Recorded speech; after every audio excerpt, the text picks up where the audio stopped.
Hello, everyone. Welcome. Hello, Hello. everyone. Welcome to this utter shit show. Hello. Yes. That's great energy to start with. Yes, I hate this game. Let me just say that right now. Awful. It's terrible. I have done more research about the guy who wrote it than reading this because I couldn't stomach reading much of this. But thankfully, Drake is gonna Yes. do. I will be the thing. Sherpa for the book today. Yes, but before we start, hello, Standard End. Hello, Free Haircut. Welcome. A compliment for Standard End. And I would share my ice cream with you that I'm eating, which is another sign just how seriously I take today's episode. I'm sorry, I hate this so much, and I need food in me. It's perfect. You so Perfect. mad.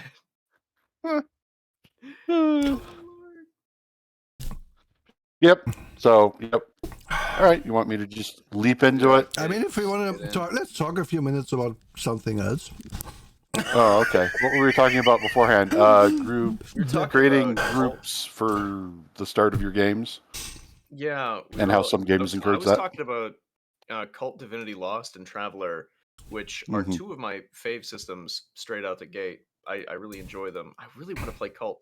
Cult is in like that list of games where it's like, oh, this is so radical. In theory, this might be better than Call of Cthulhu for me. And then I just never play it. Same with like Lancer. And I haven't played Mongoose Traveler since it came out. I played like 3 games of Mongoose Traveler and then I left that group. But straight up, like the idea that you start out going, hey, you have this very specific secret and it connects with another player character, and you can even create like a daisy chain from player to player to player to player. And I think that's really neat. Like that to me is the best part of something like like Firefly, where you have this massive cast of characters, or this pretty big cast of characters who are all interconnected in some way, shape, or form, even if that's to like just one guy. Because you could have like everybody's backstory tied to one person, which I think would be really terrible. But it has happened. It has happened. Coincidentally, which was really funny, where that was actually the Traveler game that I played. I played like a regular fucking gun-toting space captain, and literally every single person at the table, we had an 8-person table at that time, because it was my D&D 1E group. Every single person chose to tie their backstory to me and then like one other person.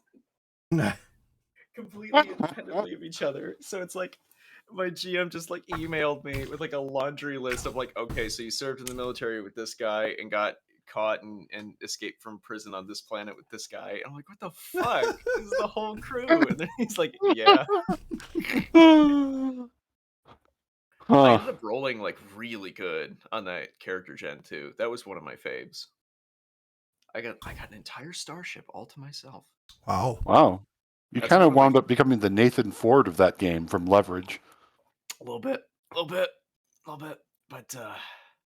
But yeah, the shtick of Traveler ship systems is one of my favorites. I'd love to talk about that eventually. Is that book really good? At Mongoose Publishing, send me a PDF. We'll do it live on stream. It's so good. Yeah, sure. The idea that you can. Oh, please continue. Sorry. No, you talk. You're the one done. Oh, the idea that you can legitimately get like a leased starship from like a company, and they're like, "Hey, you own half this ship. If you want to own it completely and be off our hook, then pay off your fucking debt. Until then, if we radio you with a job, you're gonna do it. You're gonna go do it, or we'll just repo your shit." That can be such a strong start to a game. That's why so many characters have rolled have just been like, well, they're in debt. 2 rolls dice. This group, let's go. By the way, that's one of the best intro adventures I've ever seen for Travelers. High and Dry. High and Dry is like you go to a planet that's experiencing like a major cataclysmic weather issue, and you go to a scuttled scout ship and repair it. Okay. And then you just have a ship.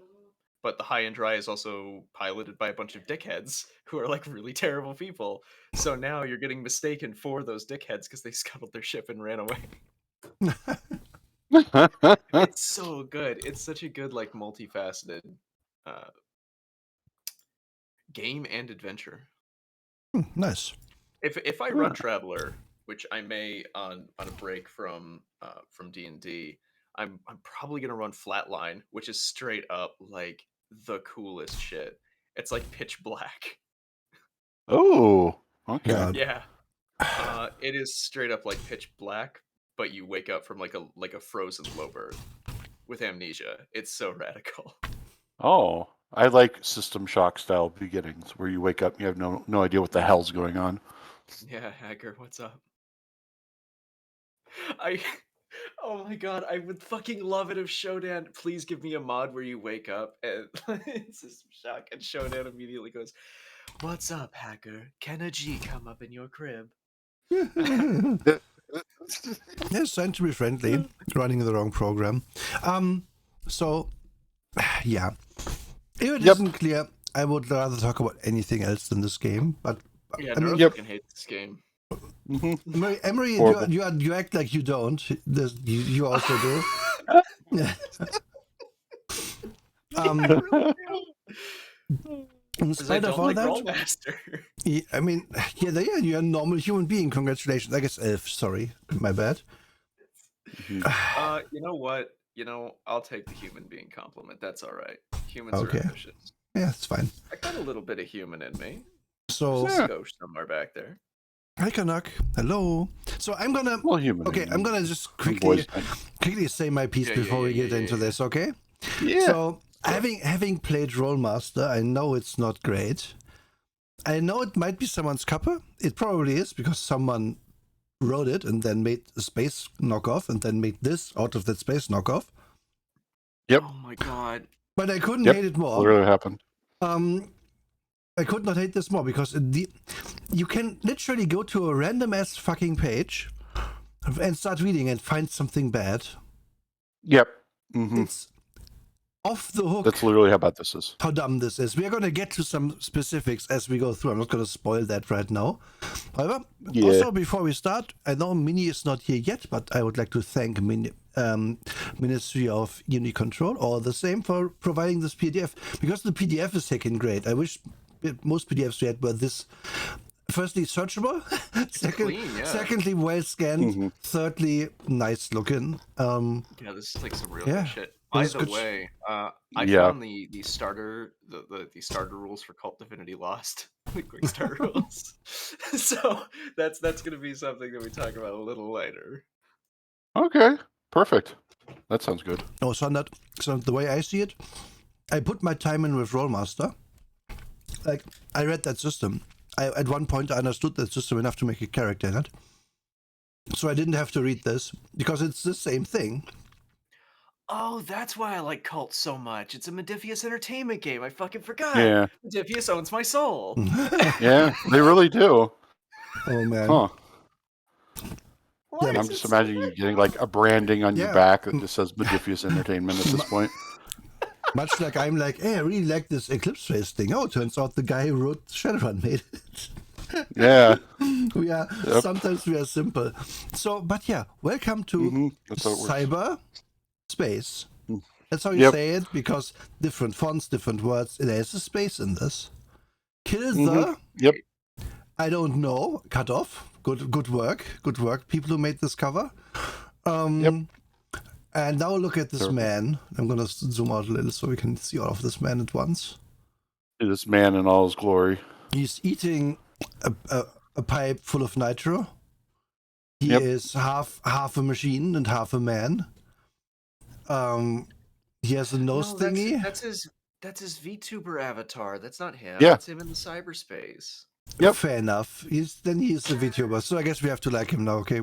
So people, we're gonna collab with this man at some point. With Cyberman. Collab with him. I feel like he's gonna say a slur. Yeah, but it's gonna be a slur from the dark future. You don't even know it's a slur. No, exactly. Here's the thing. And then you're gonna get cancelled in 20 years in the future. What? Haircut. the nicest thing about this game is not the layout, it's the scan. It's Mhm. nothing that has been done here. It's Minnie's glorious work scanning this book. Everything Yes. else Yep. is shit. That's The it. layout's That's the only bad. thing worth noting. Yeah. Seriously, everything else is just dreck, utter dreck. Yeah. So Um, yeah, take the wheel. okay, I'm taking the wheel. So, I had some people. I showed the cover to a couple of people, and they had a couple of comments. And the best ones, why is Cyber in Space two fonts? Why? Why is it Mhm. two completely different fonts? Why is it not one word? And immediately afterwards, what teenager designed this? What edgy kid in their basement designed this cover thinking that this was going to be the coolest thing ever? Because that's what it feels like. And then they progressed into saying, was this sponsored by Slim Jims? Oh God, that's Is the he poll. snapping into one, huh? That's the poll. Yeah. Exactly. You look at his face. So- That's the exact face they make when they bite into a Slim Jim. So also, guys, I have another game from our Dark Lord and Master Modifius Entertainment that has a dual font. It's Octung Cthulhu, which is one of the coolest games ever. Yeah, but that's fine. That's two Like, words, it's a though. cool font, Fine. yeah. Because But like, so why cyberspace? Why separate it like that? Yeah. Yeah, Why? You could almost like hyphenate it. I think the very, very cool idea. So let me just get in the mind of this teenager who wrote this. Oh yeah, you're going is into it. that we are gonna have cyber, which is the metal, and space, which is the blood. And so one half is metal, the other half is blood. and I'm right. That's why. Incidentally, Half machine, half blood. Oh, man. Yeah. Incidentally, I would like to point out to any artists out there, like, imagine having a thingy on your head at all times, like this little chippy here. And then you like bump your head and rip your chippy off, and then your brain falls out your head because there's a connection there. This would never be real. It would never look like this. People would literally scratch it off. Like they Yeah. would go so ape that they would be like, they would constantly be scratching and scratching it. Like, have you ever seen people with like pacemakers? They constantly touch it. Yep. Yeah. Like, anybody who has like an external like anything on their pacemakers, anybody who has like a colostomy bag, they're always kind of like touching around that area. Like, that's what humans do. They don't like that. They don't like stuff sticking out of them. Yep. And Especially on your those people head. that get subdermals, like RFID chips implanted in their hands, they rub their hands in their sleep. They just will not stop. It's just how it is, because our bodies reject these things immediately. Yeah. Just that's. Ugh. And this game has a system for that. Yay! Awesome. Yeah. Yep. So yeah, the cover. Everybody I've communicated this cover to has just been like, "What the fuck is going on? Why? Bad. So bad, so bad. It does not draw me in. It doesn't draw anybody in. It draws us out." If you saw this in a game store, you would gloss right over it. That's the problem. Where it's supposed to be eye-catching, but it doesn't even do that. No, it doesn't do that. It's so like, this is from 1989, by the way, so this is quite old. Yep. Yeah. Feels like it. Yep. And even for the time, the aesthetics feel off. I don't know. Like, it doesn't feel like futuristic for that time. And to bookend it a little bit, Cyberpunk was released in 1988, and then this was 1989, and then Shadowrun was the next year. So, yeah. So that's part of the reason why I wanted to draw attention to this, because, Cyberpunk, it worked great at the time. Shadowrun, I played First Edition a lot. I loved it, actually, especially as a kid. And this, no, I would burn this book. Yeah. Okay, to get into this, like, one more example. A friend of mine has broken their collarbone, and they have like a screw in there. Even that they scratch. It's in their fucking bone, and they scratch it because it's still a thing your body knows shouldn't be there. So it's irritating that. So legitimately, when we're talking about like Cyberpunk, it came out what, a year prior to the Cyberpunk 2020. People played that game from 1988 all the way to like 2020 when Red came out, or when the Red Quick Start came out. And people are still playing 2020 over Red because that's what they've been doing for a long time. Like that game, despite its weird edginess, knows it's weird and edgy, and that's the joke. Yeah. Yep. The Exactly. joke is that things are out of control and way Mm-hmm. too edgy. This game has none of that. Yeah. Yeah. None of that self-awareness in this game, and it blows my fucking mind. Yeah. I feel like any tabletop game worth its salt knows that it's a little bit goofy, Mm-hmm. and it's like it's inherently kind of silly, especially with the entire cyber aesthetic.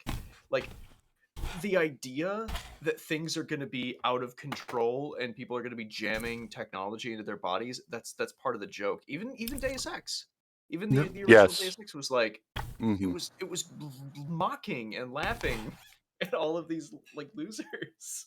Especially Gunther. Like, there's so many jokes just centered on him and what a crazy, roided out German he was, and just wanted to crash through everything and kill everybody constantly. I love Even when you rescue him, he's just like, "Give me a gun! I'm going to go kill stuff!" Yeah, and it's like, "Oh my god, dude, you're such a stereotype." But that's the the point. last Shadowrun game I had a Gunther in it, where it was just a troll who would constantly show up. It's like, yeah, it's also just a giant trope, of course, like Adam Smasher in Cyberpunk 2020 and stuff. God, I love Exactly. Adam Smasher so much. Oh, God, he's it's so cool. So put it's put Adam Smasher on your cover, not this dude, because this dude's gonna get owned by Adam Smasher. yeah. But This guy's gonna wipe his Johnny face and Silverhand die. would beat the shit out of this guy. Yep, it's so there's awful. just not much So, good here, yeah. Okay, yeah, so Keep talking about other so shit. let's see here. Page 3. The author designer is Todd Foley. You said you had some information about good old Todd Foley and what he's been working on lately. yeah. So He has his own Googled design company. I googled him. So the first thing I found this. I would just like to point this out.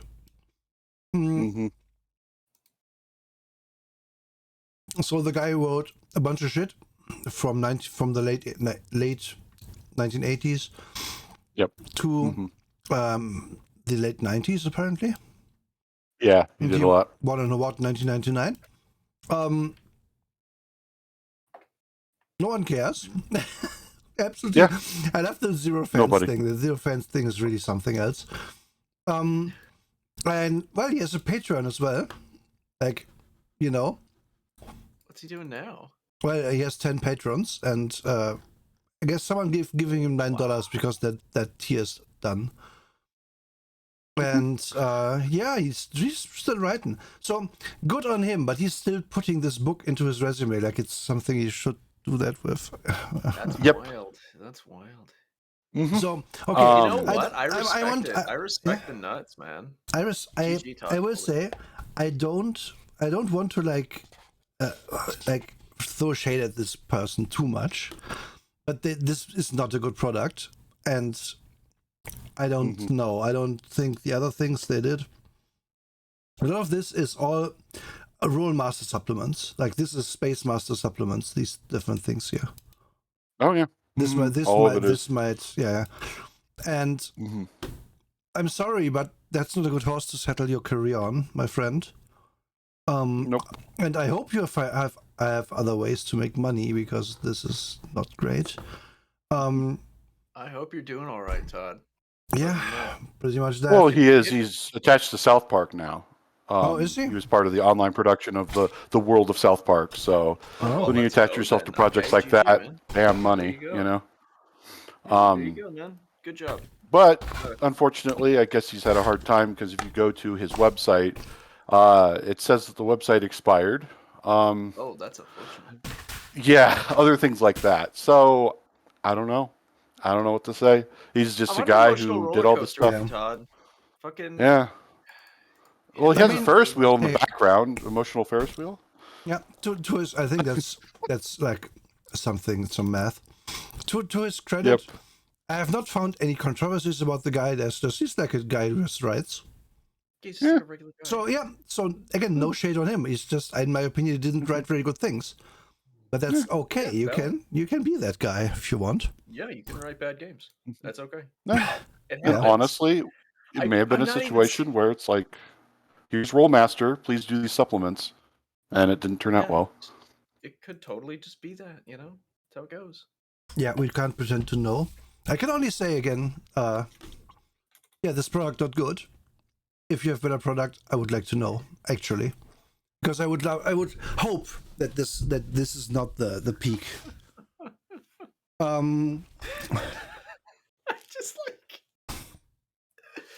What do we even say about it? It's fucking goddamn cyberspace.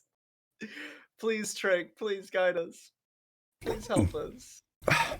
So I want to just say it, like, so we're in 2090, which I would say one of the few good decisions in this book is being like, okay, by the time we actually get to this date, I'm gonna be dead. I the author am gonna be dead.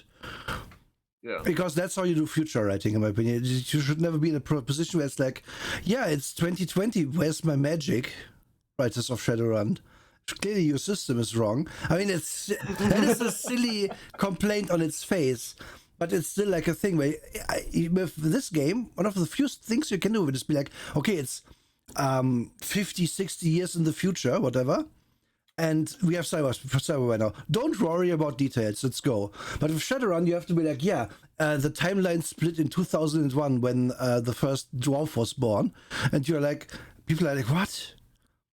But so it's not just the future. No, yeah, it is the future, but the past has also changed and it's complicated. And yeah, this legit, if I have to give this book props, it's at least start at a time that will not have happened by the time this is no longer relevant. I mean, pretty much this was irrelevant pretty quickly, I would assume, but still, yeah. Even when you come around with like stuff like Cyberpunk, oh no, Drake. Oh, Drake dropped? Shit. No, we are runnerless! No! No! We are lost in the storm. No figurehead to guide us. Please, our great siren. No, I can't do this. Back. No. Please. Okay, but anyway. I need a lifeline. No, we can't do this game. No! Wait, no, we're okay. Okay. I'm about to jump out my window. Cling to me. I'm on the help. We will weather the storm together. Help, Drake is gone. I can't talk about this game. Okay, so for Cyberpunk, I'm going to continuously use my reference, my line here. Which, by the way, the second we referenced Atom Smasher, I pulled up an image of Atom Smasher on my computer just to look at him because I love him. As much as cool. But, yeah, he's fucking so cool. So, just real quick, Drake should be back soon. It's just an internet outage there for just a few minutes. It should be fine. So when Cyberpunk 2020 came out in the late 80s, like, that was the future 40 years from now as projected by people at the time. And the crazy thing about technology is that you legitimately cannot, like, fathom what's going to happen. Yeah. Like, you cannot actively project, like, what's gonna happen. You know, like, all of the gimmick about, like, rocket cars and hoverboards and shit like that. That was a legitimate thing that people in like the 30s and 40s thought was like a legitimate thing. This game is big on jetpacks. Yeah, awesome, great. That thing that would completely invalidate civilian airspace and cause like thousands upon thousands of dollars. I know it's for military applications, for the police somehow. Oh, radical! I really like want my the police idea. To have jetpacks. Yeah, I like the idea of the police just shooting themselves into the ceilings and breaking their bones. No, that would happen. Yes, that would happen all the fucking time.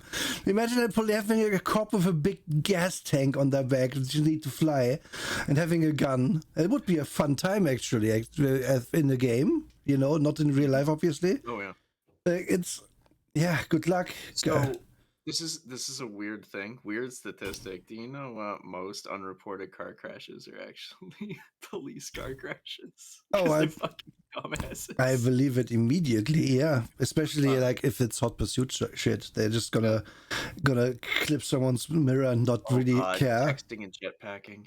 Texting and jetpacking. It's what happened. Would be like 2 days after the first jetpack is given to anyone. Mother, thank you. But legitimately, you are super cute, and That's squats from Sunnet End. Why? Okay, at least it's keeping busy.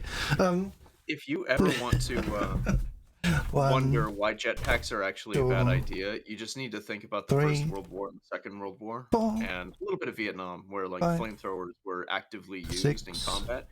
Having a big tank of propellant on your back makes you a really big target. 9. It adds a shit ton of weight, so unless your jetpack can get under like 5 to 6 pounds, it's going to add a significant amount to your kit. And whatever BDU you have that's going to support that thing is going to be absolutely nightmarish to strap on. So not only are you going to be a high value target, but you're going to be a very obvious one and a very slow one. I'm being bullied while you're talking. Thank you for 10 more, and then I'm gonna breathe the error after that. 1, 2. I actually, when I did my firearm instruction, I knew a guy who was a fire bat back in the world, not in the World War II, but in Vietnam, and the dude was messed up. Like 9. He just had burns all over the left side of his body from when his propellant tank malfunctioned and like caught on fire. So he just had propellant over like the entire left half of his body for like 5 minutes. Yeah, that sounds terrible. And like all of his stories were like terrifying. It was horrifying. Everybody else had like fun war stories from like everywhere else. And then like he would be like, yeah, so I still remember the burning skin of children. Like it's like, dude, Jerry, can you stop? God. We get it, Jerry. This is the perfect topic to do. Ara. Yeah, there you go. Couldn't throw my ass. Yeah. Hey, guess what? One of the best plot lines in video games about Ira in LA Noire is about how terrifying being the flamethrower on the squad is. Okay. Welcome back. We were making fun of jetpacks. I panicked a little when you left, and I went crazy. And good thing you're back. Really good. Can we get a clip of Neuro like Freaking out about jetpacks? Perfect. I love it. Yeah, we've been talking about anything I could remember from this game, which is like cops have jetpacks. Yeah, cops have jetpacks. Flying cars are a thing, and they want it to be a dystopian future, but at the same time, cars don't pollute anymore. Oh, what do they do instead? They don't emit anything, which, okay, great design. What the fuck? Oh, so it's just bad writing then. Yeah, amazing writing. I'm gonna be real. So, I want more solar punk, like as an aesthetic. Oh, this has solar punk in it. It's terrible. Yeah, I it's bad solar punk. Yeah, like they ruined solar punk. Which what? Yeah, it's a thing. All right, where were we? Oh yeah, page 4. Oh no. So they do some text, which is their usual prose that people put at the beginning of the books every time, everywhere now, and it's pretty bad. It's pretty awful. They want you to think, oh, this world is awful, but cars don't pollute. Okay, whatever. Mentioning ads, mentioning an L5 colony, that was a big deal. Like in the late 80s and throughout the 90s, us talking about we'll have space stations at the L4 and L5 Lagrange points between Earth and the Moon for semi-stable space stations. That was a big deal. I think one is in front, the other is behind. No, right? Something like that. Yeah. Something like that. And there's technically 5 points. Anyway, the whole point is that we were obsessed with it in the late 80s and throughout the 90s. So nearly every space RPG from this era mentions one of those things at some point. Yeah, every single one. Yeah, you might know a little show called Gundam, which is all about that. Yep. Yeah. It's omnipresent. They never quite stop to ask why we have the stations up there. Like, oh yeah, people live there. Why? Why would someone pay billions and trillions of bucks to build a station there so people can just live there? Makes no sense. I don't know. Just fucking ask Hideo Kojima and fucking Police Knots. All right, man. We don't know. Oh man. Oh, that's a game. RPG when? Isn't that on the moon though? Isn't he a moon detective? I think I don't remember. He's an Earth guy. Moon logic. He's an Earth guy who goes to space.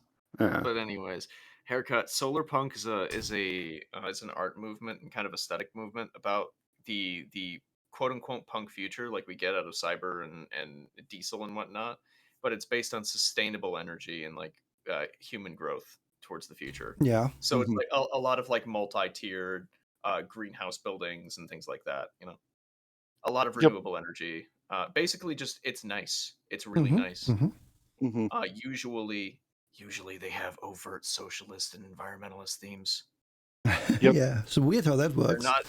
They're not as popular as their contemporaries in the cyber variety because they're not abjectly shitting on capitalism because capitalism's already been defeated.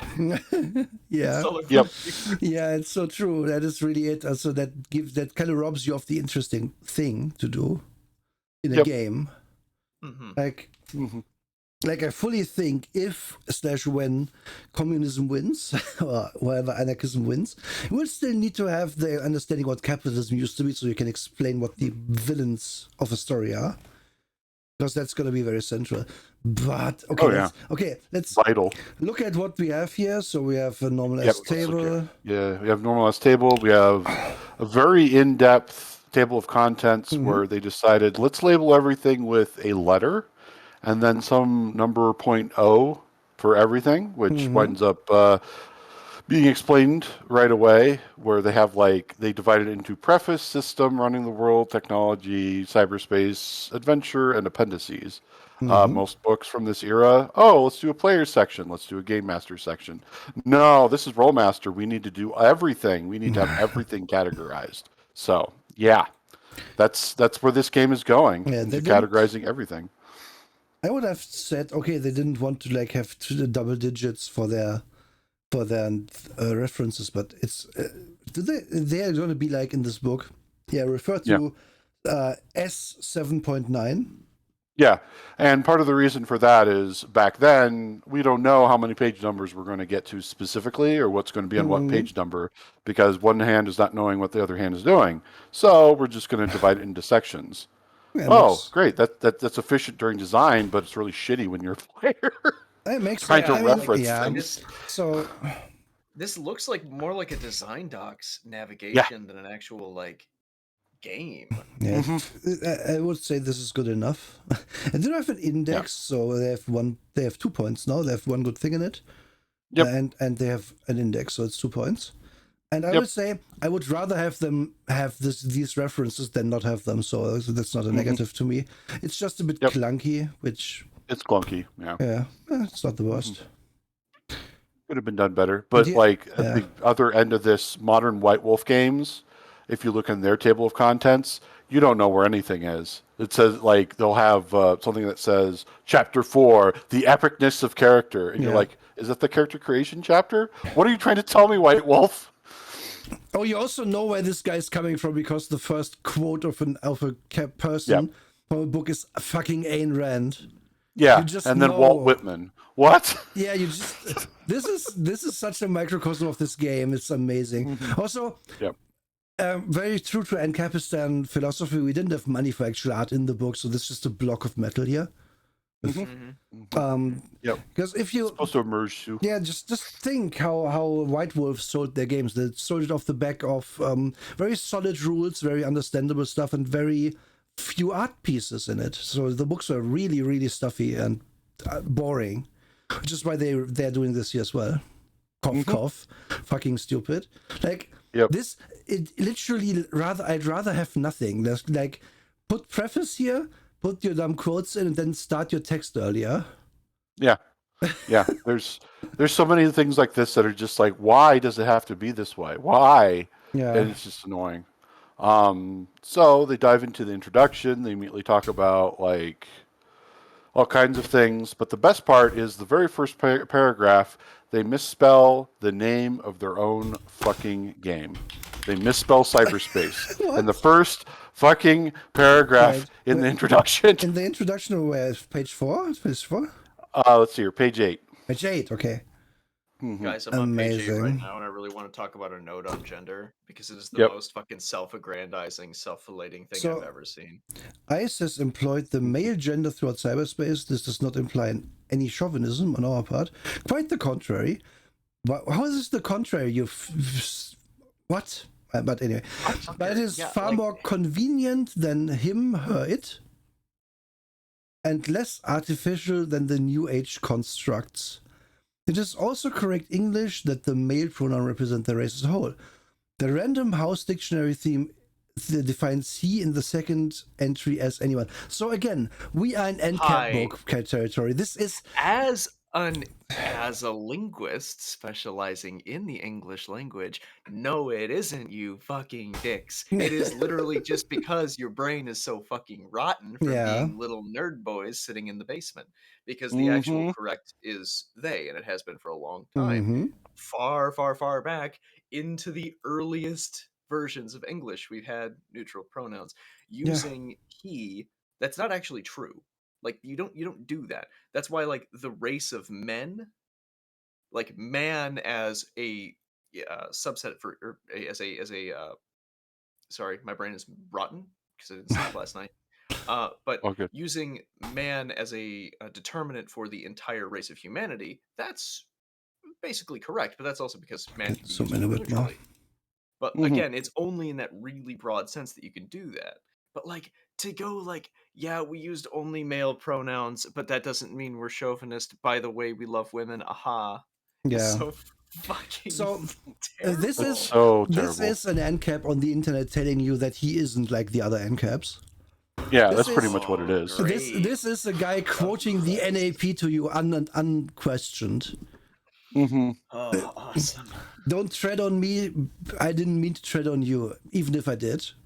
So that's the philosophy at play. So maybe this guy just hasn't any overt problems because he's an NCAP and just thus doesn't matter to anyone. Awesome. It's the equivalent of saying, I'm not like the other libertarians, honey. So where's this typo, though? I want to see the typo.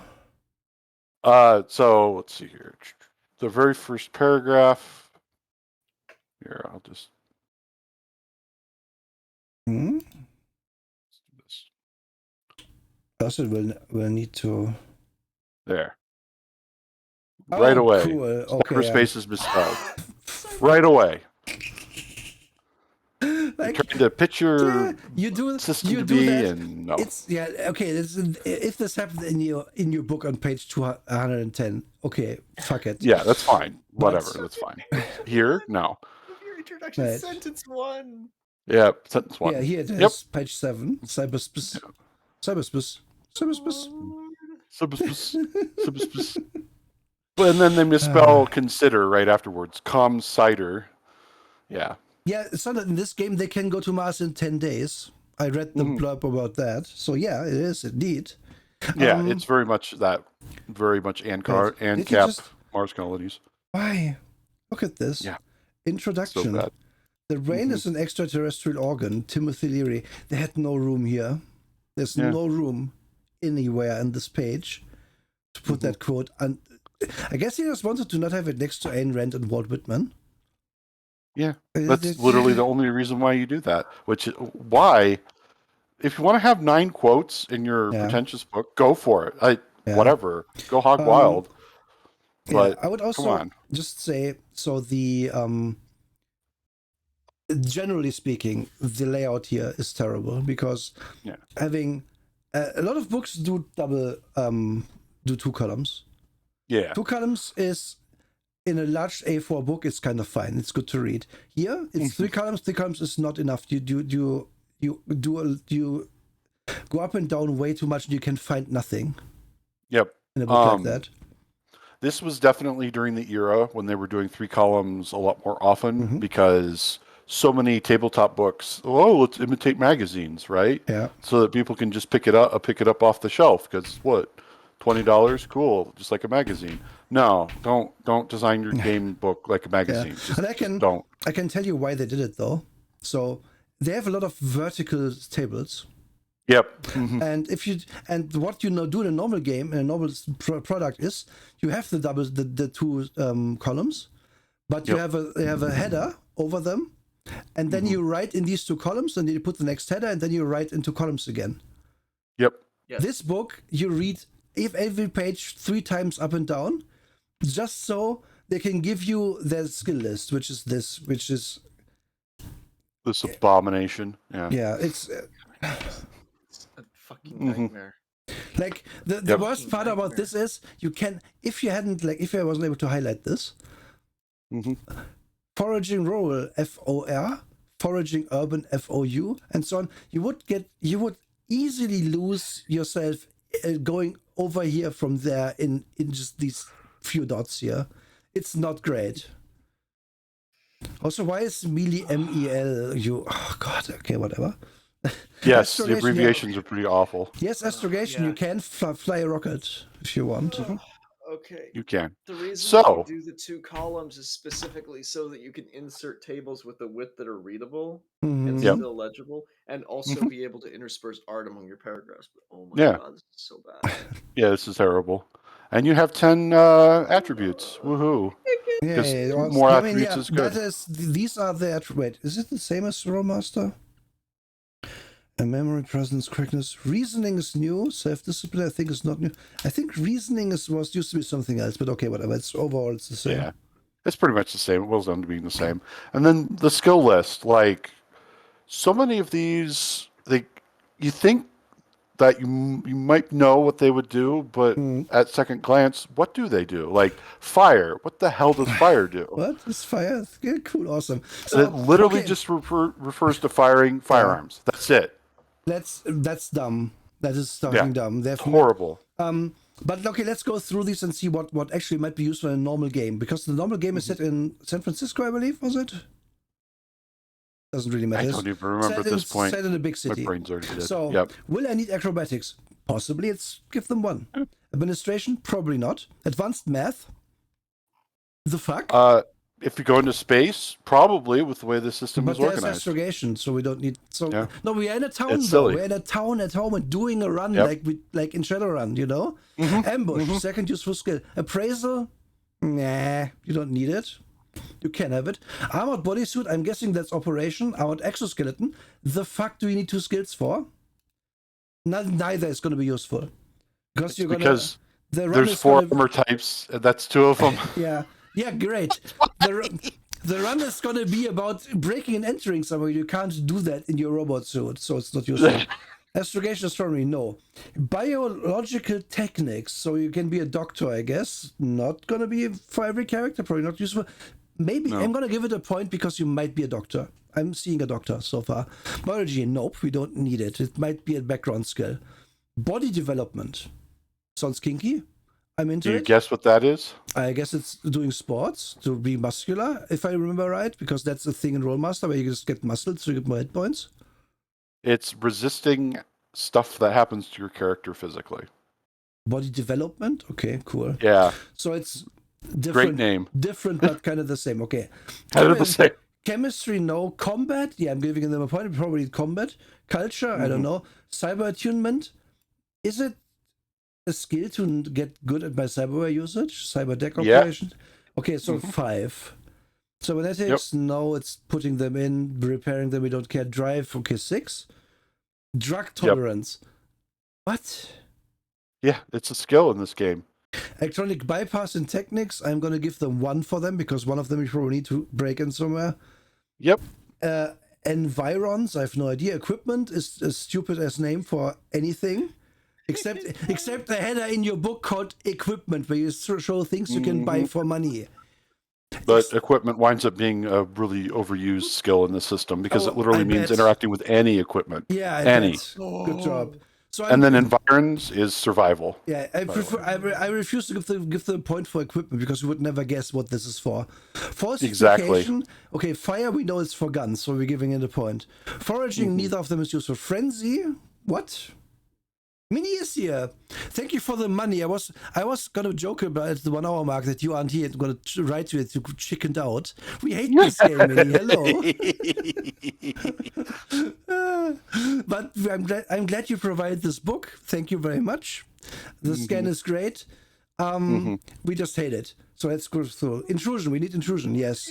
Yeah, very important actually. Light. Why is wearing armor a skill at all? Okay, we're taking light armor because it's going to be the most useful to know. We have 10 skills. Linguistics, I don't know. Mechanical bypass techniques, we need 1 of them, 11. Media, we don't need. Medical practice, okay, we don't give it a point, but we actually don't need whatever it was down here. Biological techniques. Yep, exactly. Melee, okay, giving a point. Missile, no. Mounted.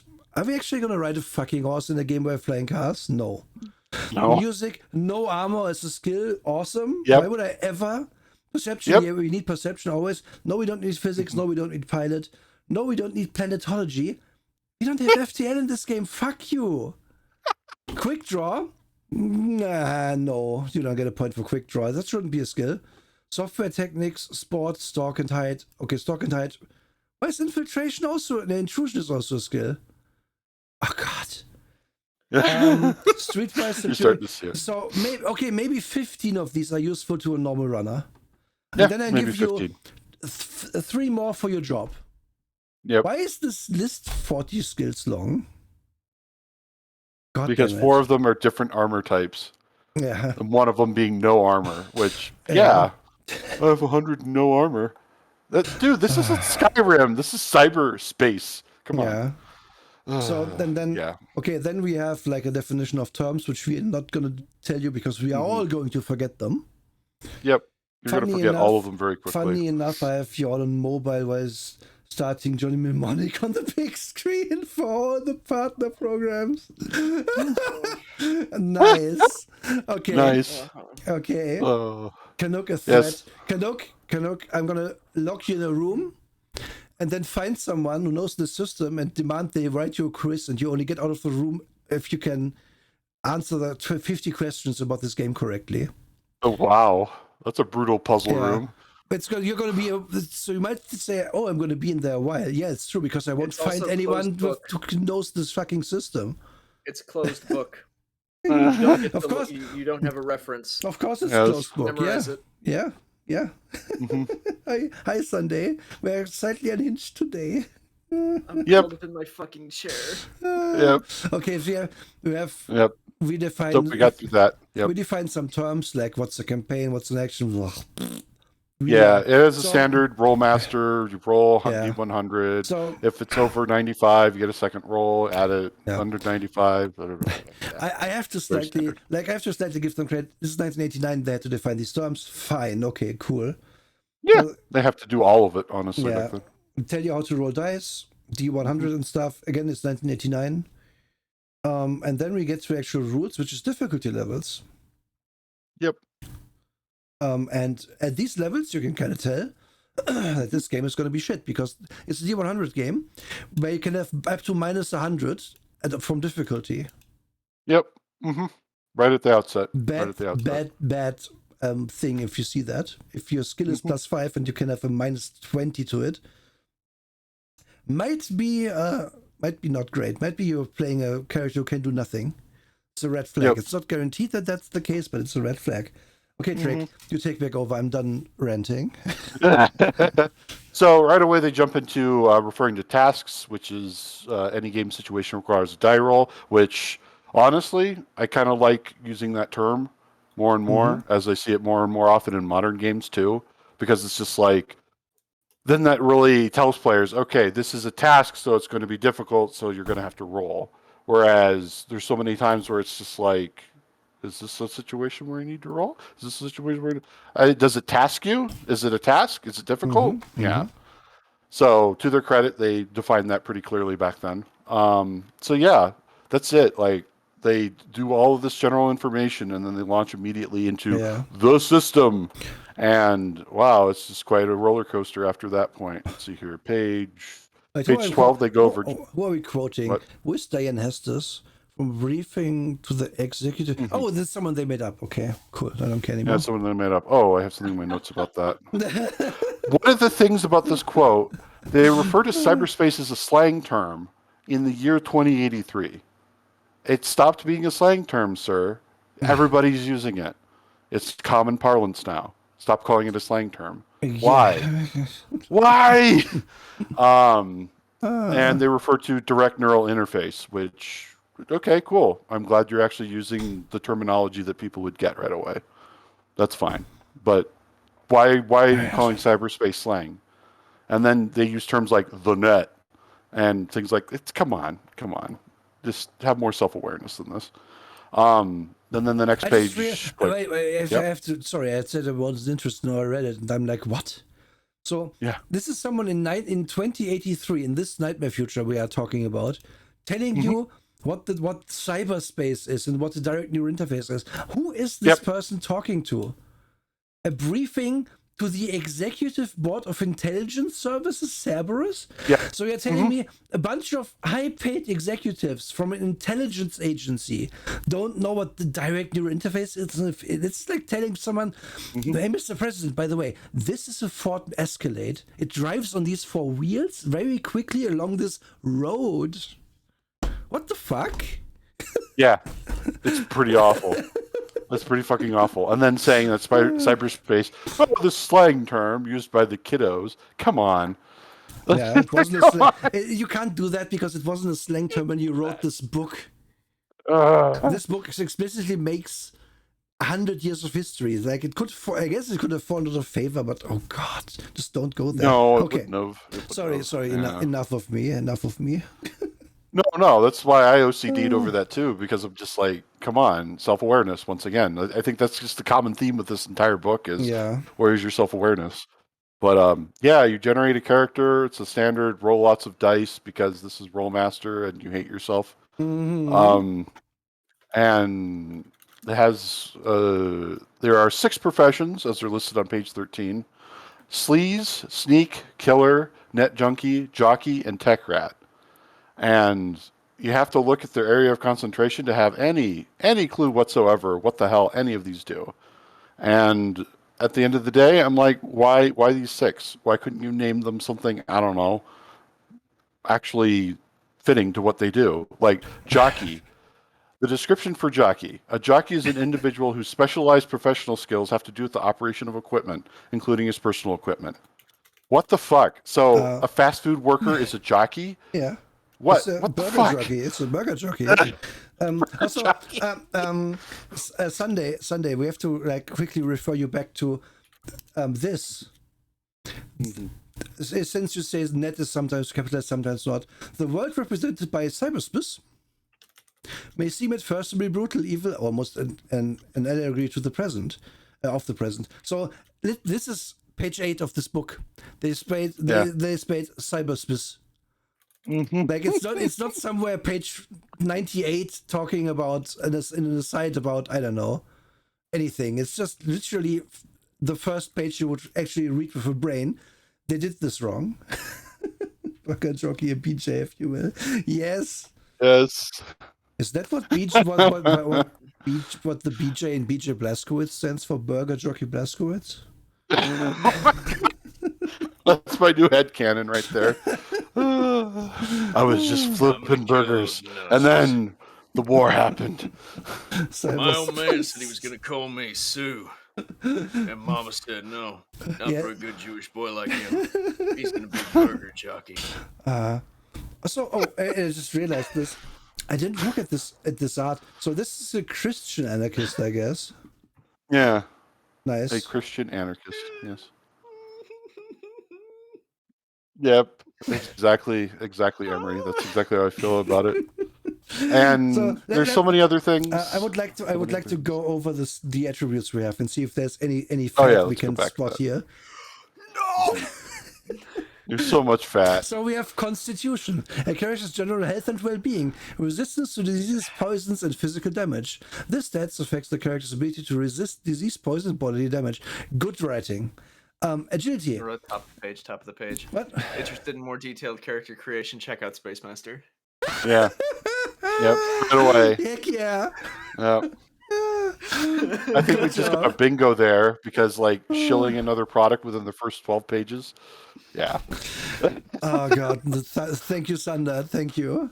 Good pull. I would not have seen it. Agility. Manual dexterity and physical litheness. This stat affects characters' capabilities in missile combat, movement, and other maneuvers. Okay. Self-discipline, control of your body and mind, the ability to push yourself and draw upon inner reserves of strength. Reasoning, the ability to comprehend and categorize data for future use and to draw logical conclusions from it. Memory, the ability to retain what you have learned. The basics of common knowledge type roles. So reasoning and memory completely different.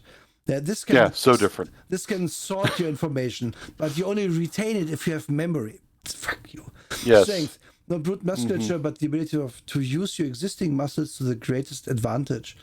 This tells you that the guy probably is very thin and thinks he's strong, though, because he can use more of his muscles.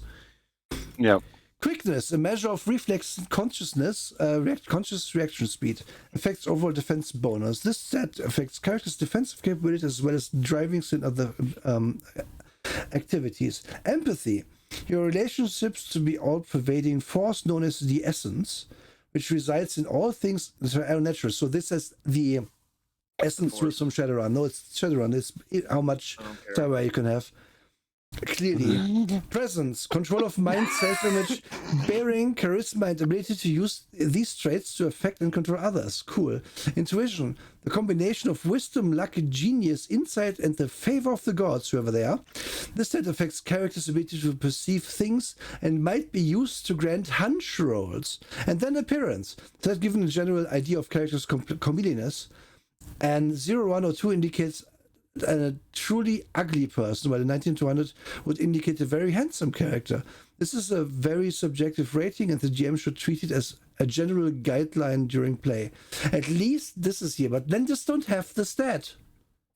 Yeah. Like, this is something, as soon as there's an appearance stat in your game, it's a bad game. This is a really simple shit test for games, because you can always fall back on charisma, because there is no objective beauty. This isn't.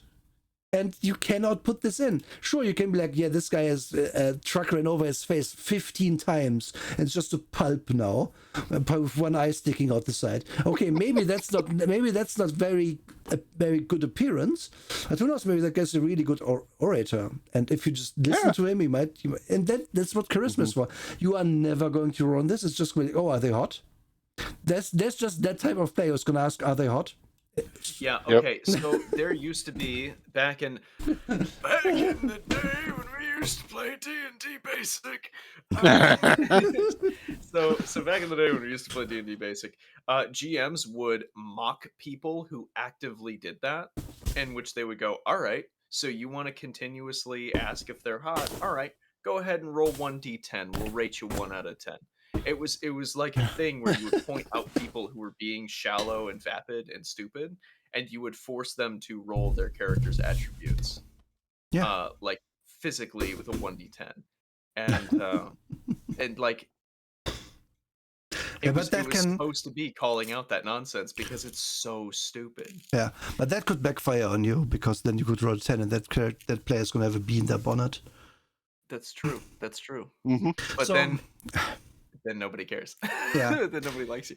By the way, back in first edition with the appearance rules in the in Dragon Magazine that they then butchered back in, if you're too good looking, people actually find you off-putting. Yeah. Like in that game, if you're an elf, you have a significant boost to your appearance, but it puts you over normal, so that people are actually kind of creeped out by how beautiful you are. And I really like that. I'm surprised they bothered to put both gender and sex in the physical appearance factors, or what? Yeah, incredible. Yeah. Yeah. Wow. Way back then. Mm-hmm. Like, yeah, okay, good. Another point, I guess. So, right off the bat, you cut presence. You cut appearance because you have presence.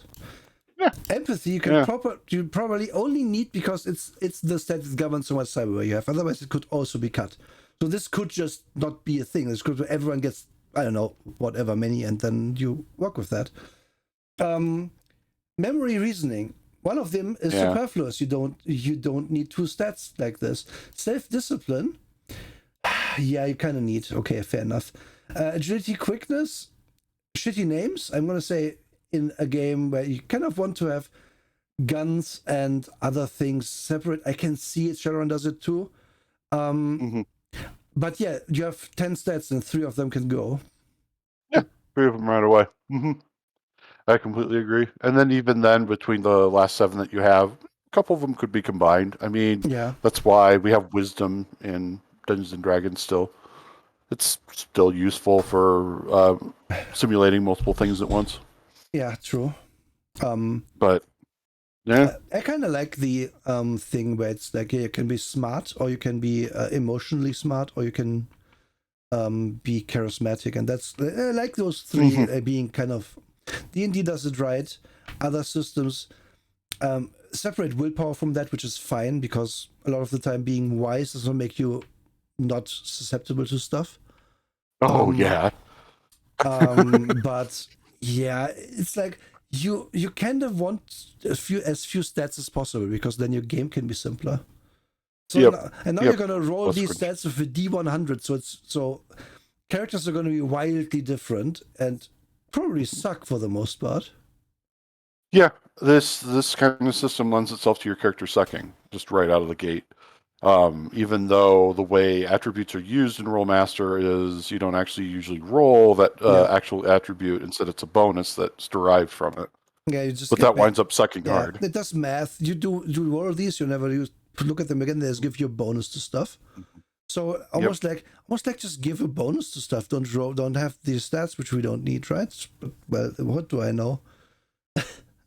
Mm-hmm. Yep.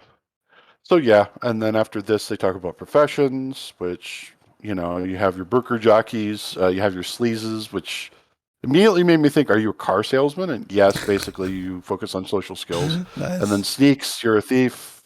Killers, you kill people. Net junkies, you do junk on the net.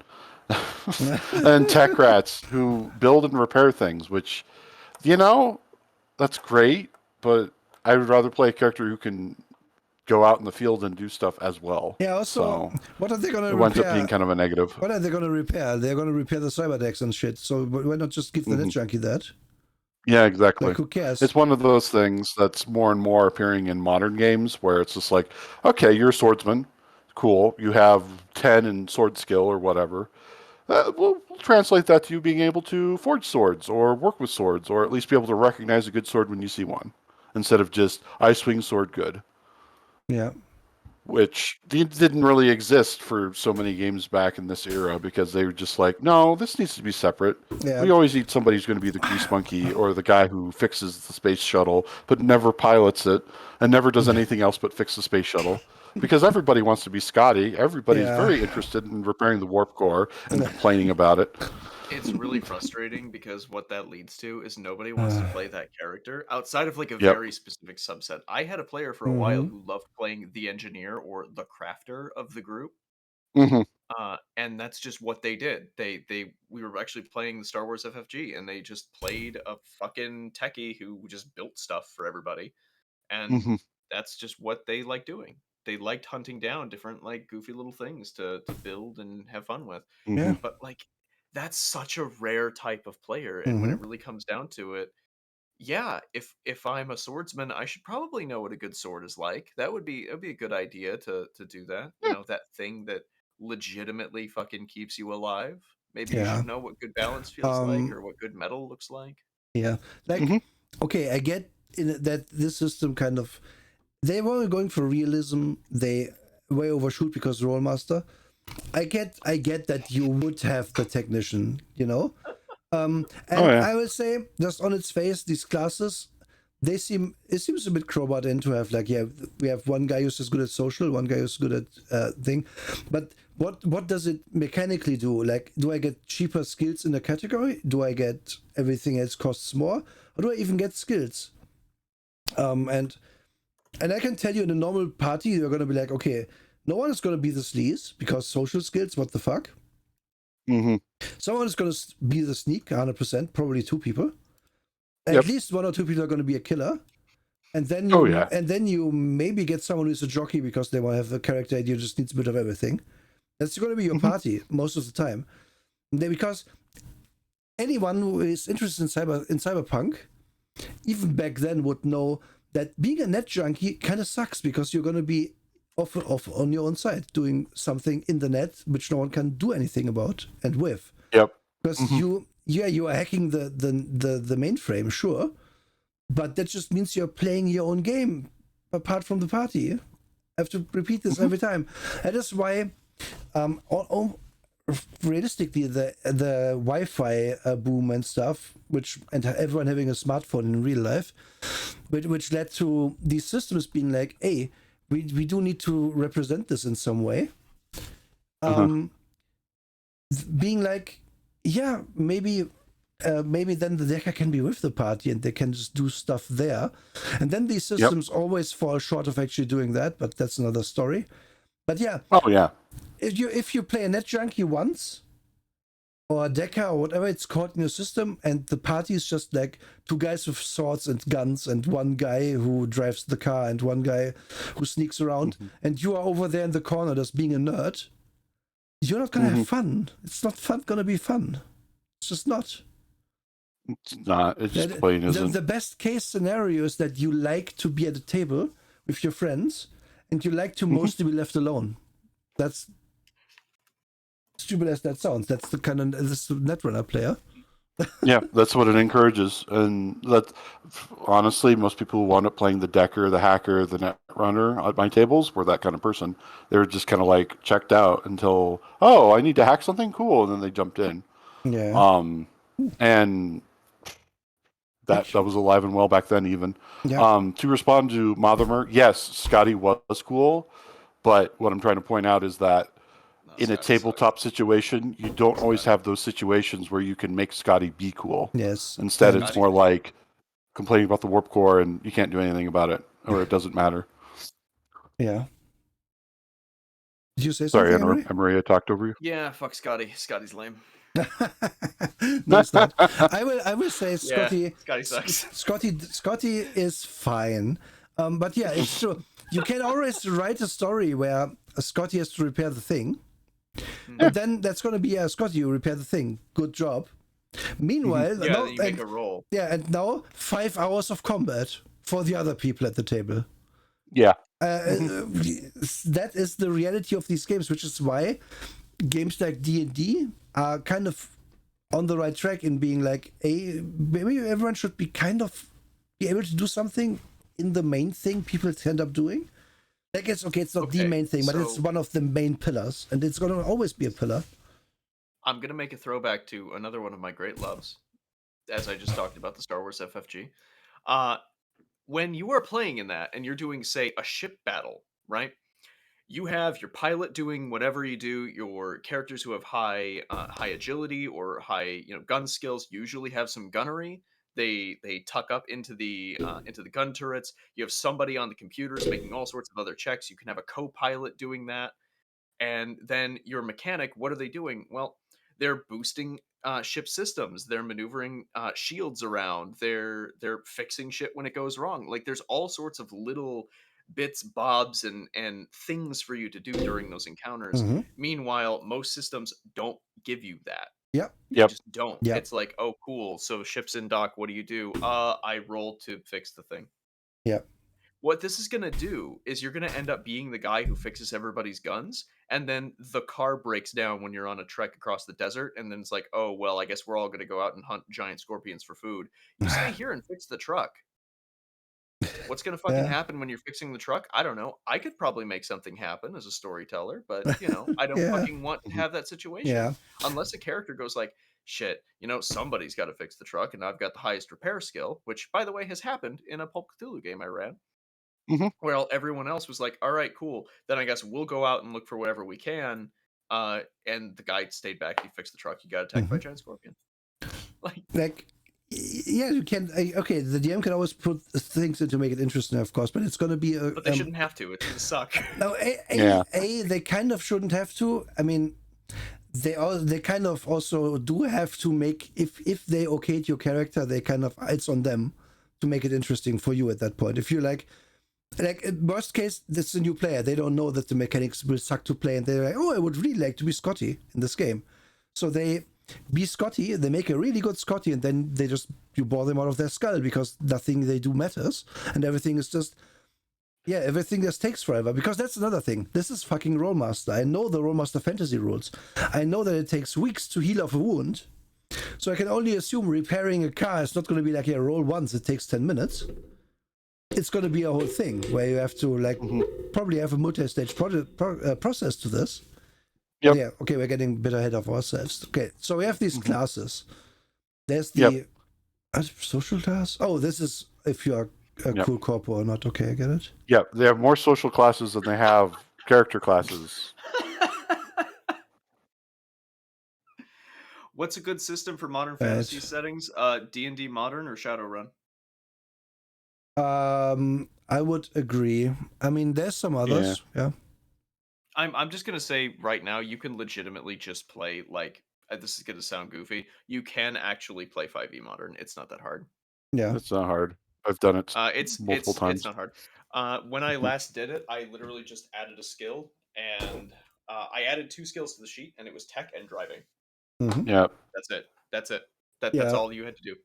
Yeah, a friend of mine And it is works. DMing a future, like, kind of. Or, sorry, you don't even have to put driving. You just make land vehicles is already a Yeah. tool that you can know. So like, yeah, there you go. It just works. Yeah. You just add technology onto your It's gonna be your skills. a little clunky if you get like a spellcasters and stuff. Then it's gonna be what? It's gonna be weird. But yeah, it's, you don't have to reinvent the wheel. Ultimately, your story is gonna matter far more than anything else. Yeah, exactly. The thing that you want to do with modern fantasy, to me, what you want to do is avoid. I'm just gonna come out and say it. I don't care that you broke your elbow. But legitimately, to the thing to avoid is like racial allegory. It's way too heavy-handed and it's way too overused in modern fantasy stories, and you're just gonna alienate a lot of people. So just stick with like what you can do and what you're interested in. Yeah. Modern fantasy is a really overused setting right now, so don't try to do anything new. Just like figure out a theme in the modern world that you want to explore. I would like us to roll this table. Oh fuck! So Okay. we I have have to do something. a God D- damn! I have to D100. fucking make my paycheck Okay. here. First question, Emery. What profession are you? Tell us your profession. Fucking 72. No, your profession must be sneeze, killer, jockey, sneak, tech record, or net junkie first. Oh shit. I don't know. Like jockey seems like the good generalist. I think Okay. like I tend to play generalists first. So off. you are M Corp, corporate middle class. Family is mid-level corporate executive directors. Okay. PC has limited access to corporate resources. Okay. Okay. I am 53. I'm gonna say I'm a sleaze because why not? I'm a low corp. Corporate lower Sick, class. lower Family is class. lower level corporate administrators. What the fuck? Administrators and clerks are lower corp class? What? What? Huh. All right. Well, I picked killer and I rolled a 3. Oh, you are So I'm from a space colony. space colony. You're garbage. I'm a space marine. Like So, always, wait, is I there- am the top. I am the top dog. Alta Lauda. Wait, what? How likely is it to be? So this is supremely interesting to me. So lower corporate people are still the children of corporate administrators. So they are like still white collar people, right? So this is all white collar above. Then we have urban sprawl. Family is a well-known Emery merchant cheated reroll. tradesperson. Why did you? No, it's okay. So you were jockey, right? 98. Yeah, you're U-Corp. Now you're a corporate elite, my friend. Get fucked. The reroll fucking help me more. But okay, what I'm getting at here. So we have the upper sprawlers.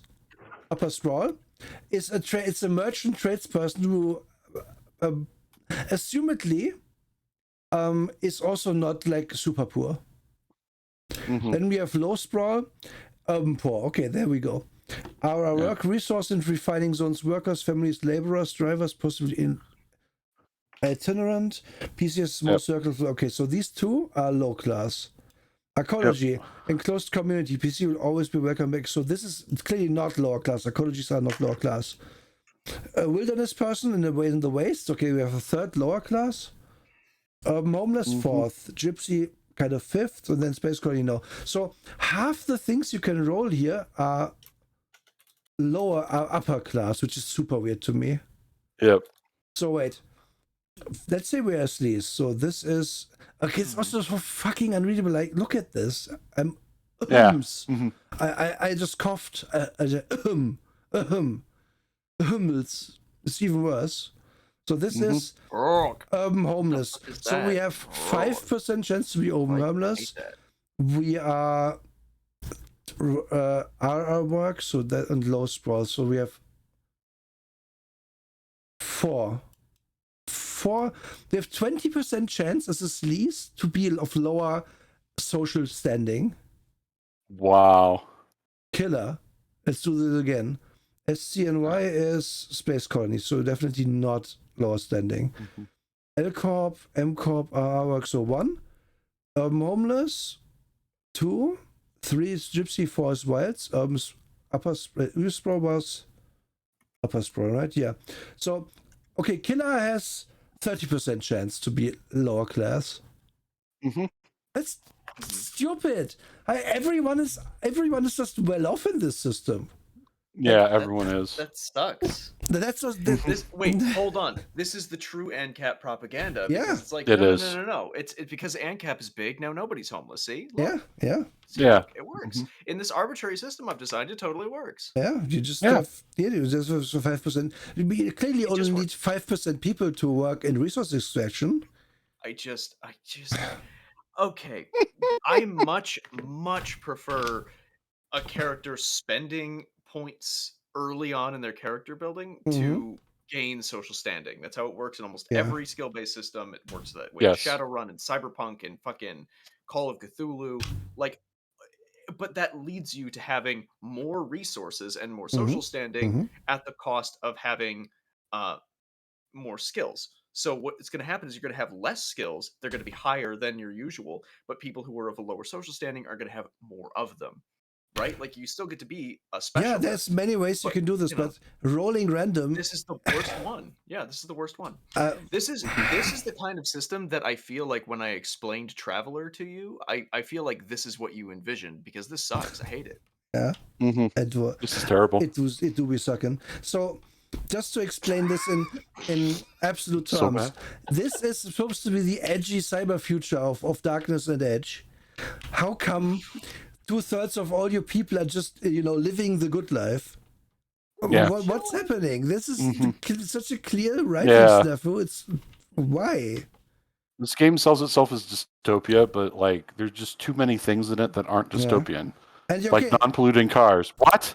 Yeah, and then I'm still hung up on that. I mean, I would be. I am as well. I want to see where that's from. I want to be like, just to spell it out completely. Okay, sure. The game could then be like, okay, most people who aren't the character are from lower classes, though. But that's worse. It's worse. Oh, that's measurably worse. Like for, let's say Shadowrun, because Emery said, okay, Shadowrun can spend points. It's kind of true. Shadowrun, you just buy your starting lifestyle with money, which you can spend points for, which is a small amount of points overall. And it's something you will have to maintain as we play, because Shadowrun always assumes that you don't really have money at hand as you start to just keep living. Because if you could just do that, you wouldn't go risk your life shooting up some boat. Yeah. And some boat. I like how you used some boat as a direct allusion to what we just did yesterday. It's because it makes sense. If you're just a well-off corporate guy, why would you be a killer? What's the point? It just means you're a sociopath of some kind. If you just had a normal upbringing, for like one day, just Patrick Bateman. I'm gonna work as a killer now. It's like it's a profession. I'm gonna do 3 years of vocational training, and then I'm gonna be a killer. What? I actually love that concept for a character where it's like, hi, I'm Jim. I was working in accounting, but I ended up switching my major. Now I'm a hired killer, and I pride myself on efficiency and good work attitude. One of the best characters I've ever seen in Shadowrun was a guy who played a corporate executive to start, and by sheer chance got in a situation where they had to kill someone, and then they found out they were just a total psychopath about it and loved killing, and so they literally did that, but they did it very well in character. And that fucking little businessman turned out to be one of the scariest motherfuckers ever, because he would hold the grudge and he would kill you if he got the chance. I joke, but I have actually played a corpo in Cyberpunk that was just like a middle manager type from Arasaka, but his whole shtick was that he was just like, Hi, how are you doing? And very basic, like white guy with the gelled hair. But yeah, I'm just gonna murder you with this katana, my guy. Yeah, I'm gonna walk cool. up to you and I'm gonna slice you into 4 pieces, and I then I'm gonna don't. talk about corporate synergy.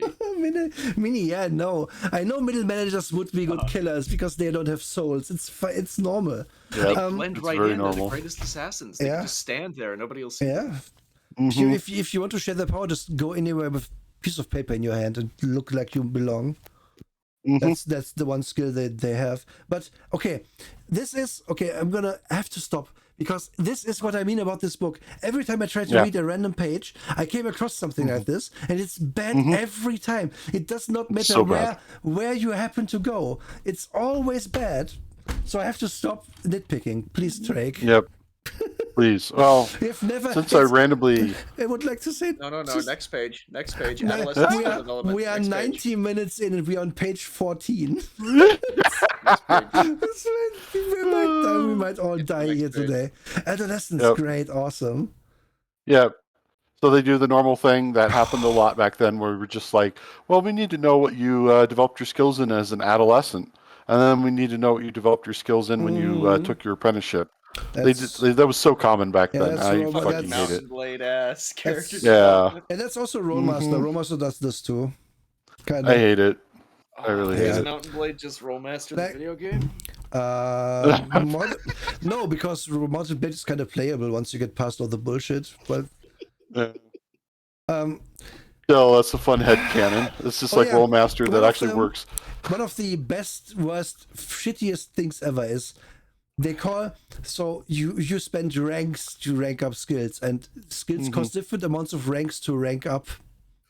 Find a different word, you fucking cretins. Yeah, any word. Level and rank just get used so much. I'm just like, come on. And then for extra fun, that will usually trigger you again. Page 17, the adolescent skill rank chart. Yeah, the reason why you yeah. roll for your social class is it actually affects what other skills you advance in right away. So, like, if you're from a space colony, you get 10 to linguistics right away. Wait, what? Why? I have no clue. But, you know, Wait, where's Belta this? Lauda. What? Page 17? Yeah, but what? No, I don't see it on page 17. Page 16 then? Yes, no. Okay. Yes, page 16. Okay. Oh, this is so. What? Sorry, book page 16. Yeah. Yeah. Oh, yeah, book page 16. Yeah. We are on Yeah. actual page 17 of I'll the scan. specify. Yeah. No, it's we just go book pages in future. That won't confuse me. Yeah. But yeah, okay. So gypsies just are all better at not wearing armor, which is okay. I guess it checks out. Exactly. And if you're from the wilds, you're the best at not wearing armor. This is the dumbest ever. Because I know, if I live in a cave somewhere, I love being naked. Yeah, exactly. If I'm out in the wilderness, that's exactly when I don't want to wear any clothes, so I can really just get easily eaten by a bear, and not carry anything around because I won't need it. Like, it's fine. Like, if you live in a house, then you need your utility belt at all times because you might lose your keys. But if you're out in the wilderness, who needs like a backpack, pants? Well, I know, no one. So Cyberspace, the Paleolithic RPG simulator. Yes, exactly. That's so bad. But then it goes into detail with all that, and lots of it doesn't make sense. Yeah, and it's silly. Like, I also realized it's just. So I want to make a killer, right?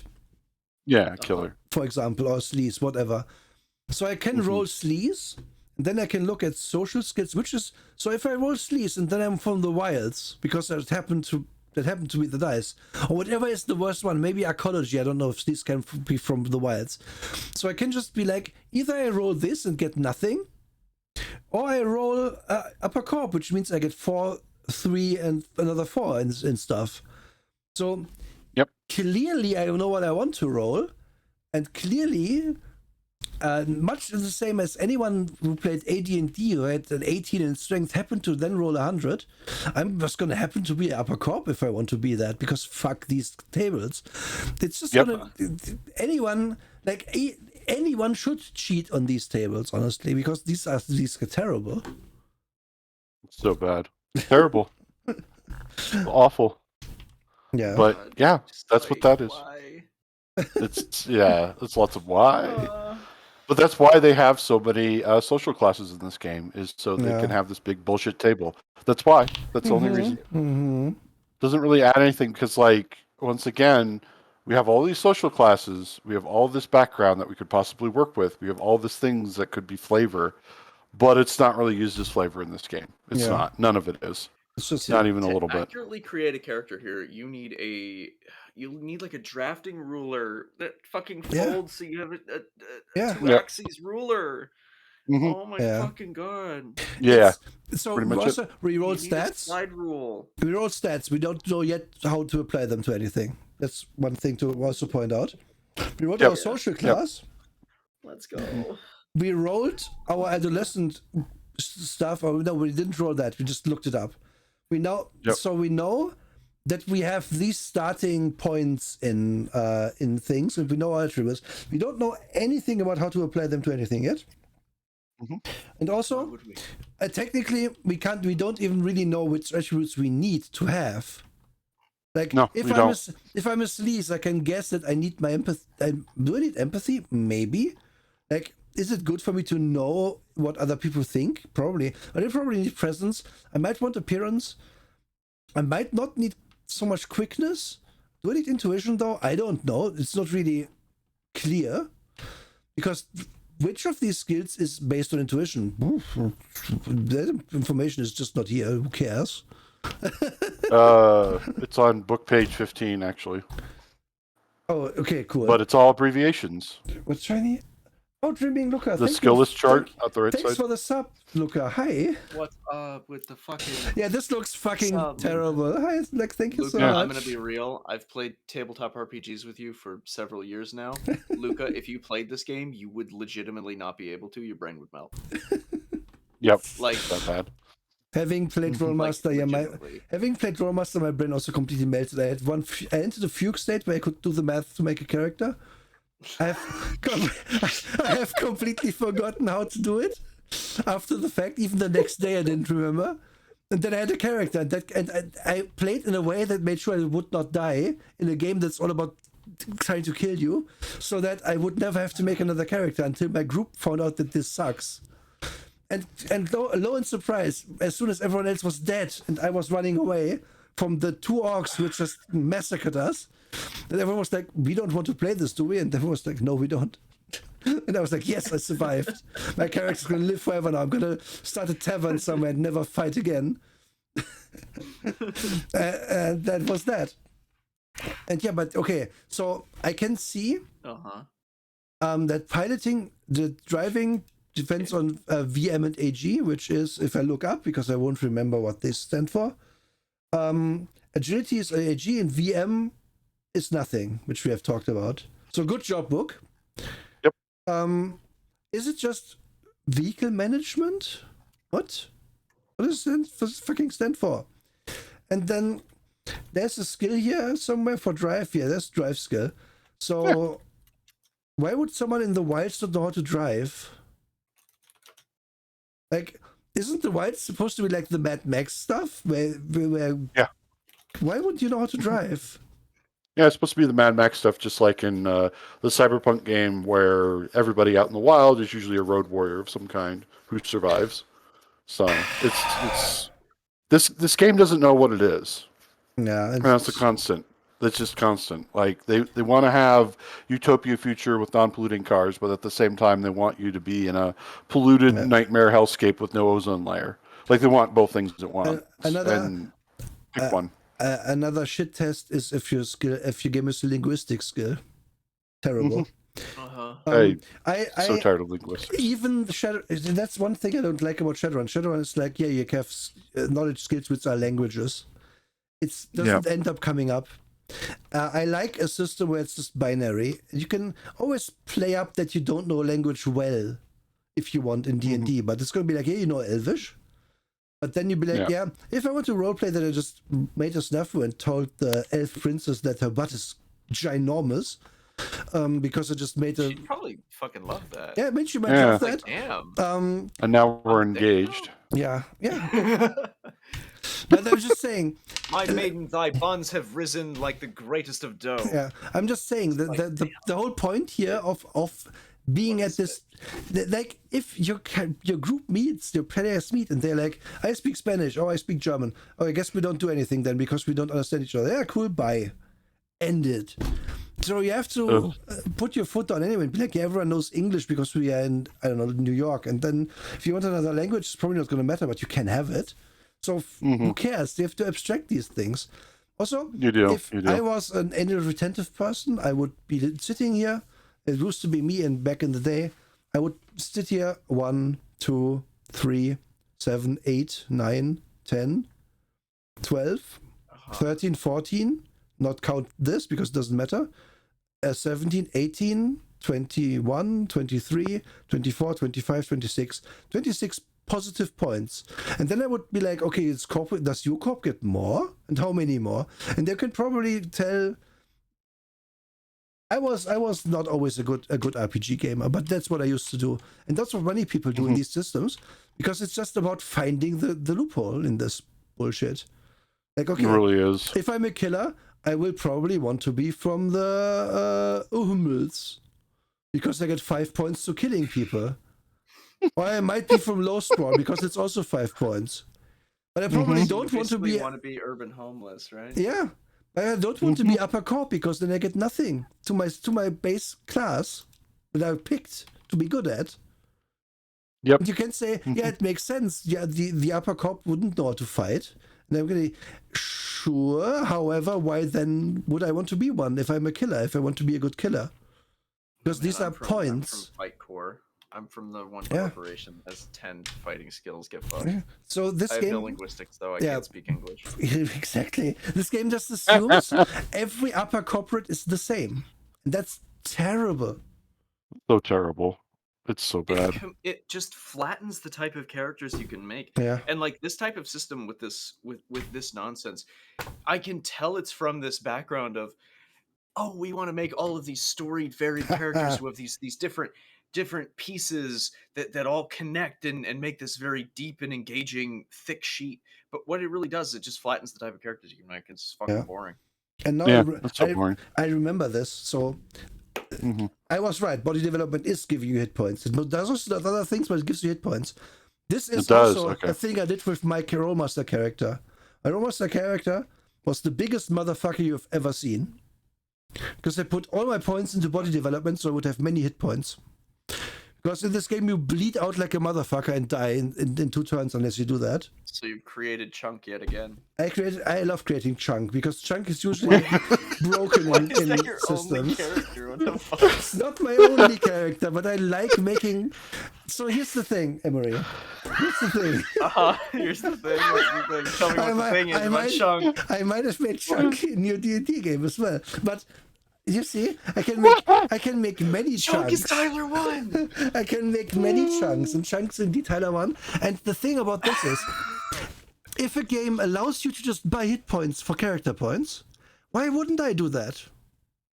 Like, why wouldn't I do that? It's super good. It's always going to be good. This means my character is like... Unless damage is high. Yeah, even if damage is high. If damage is so high that it doesn't matter or how many points I have, then you don't. Then you build the dodge monster, whatever that is. Yeah. But in this...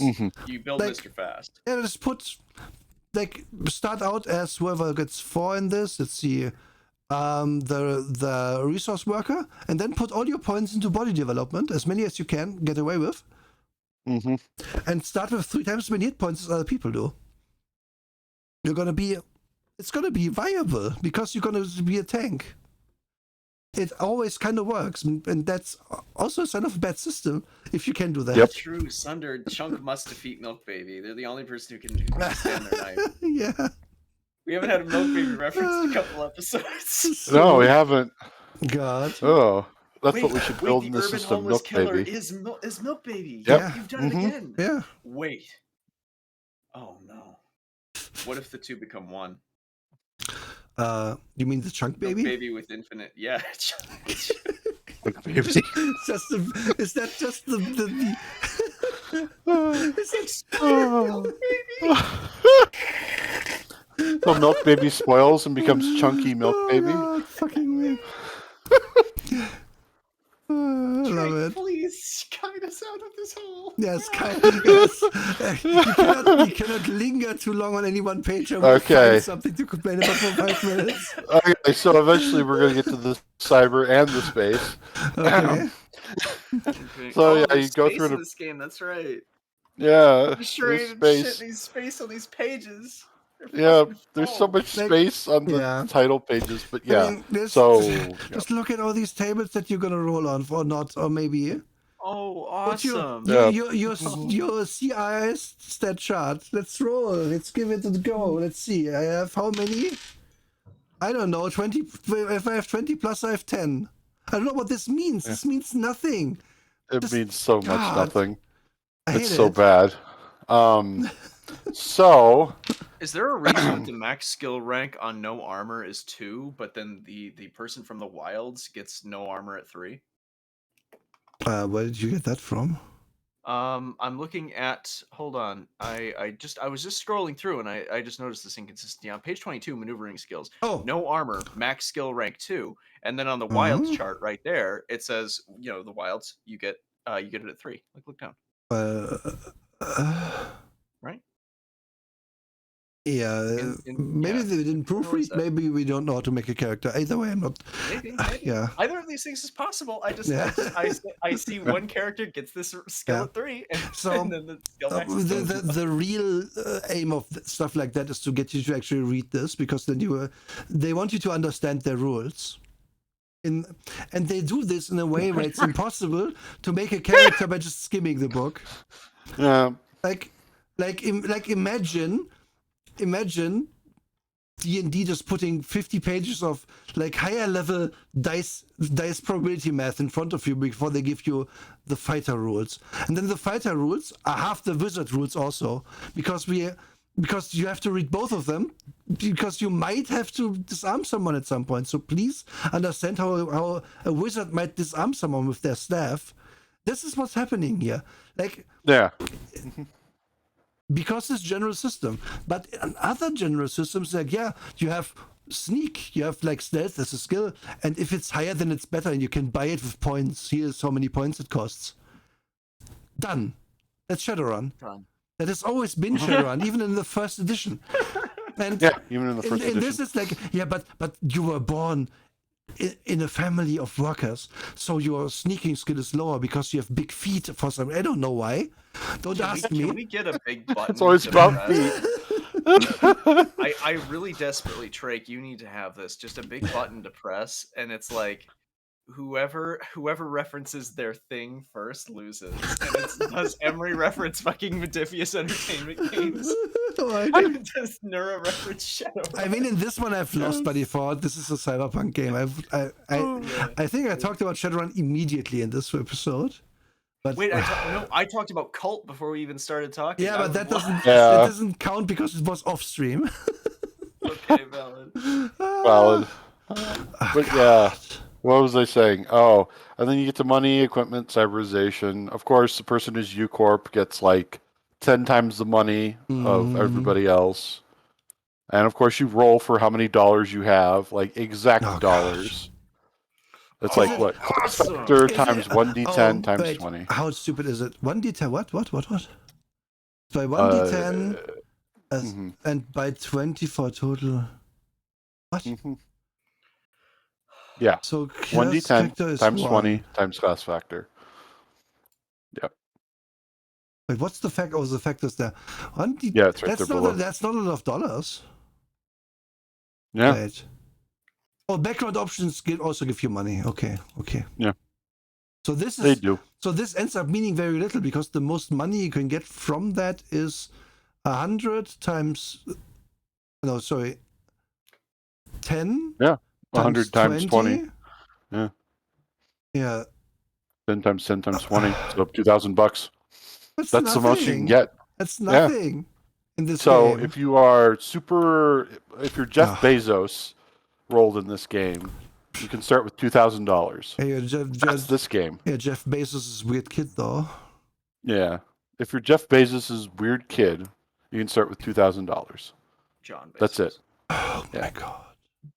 Chunk Bezos, yeah. No.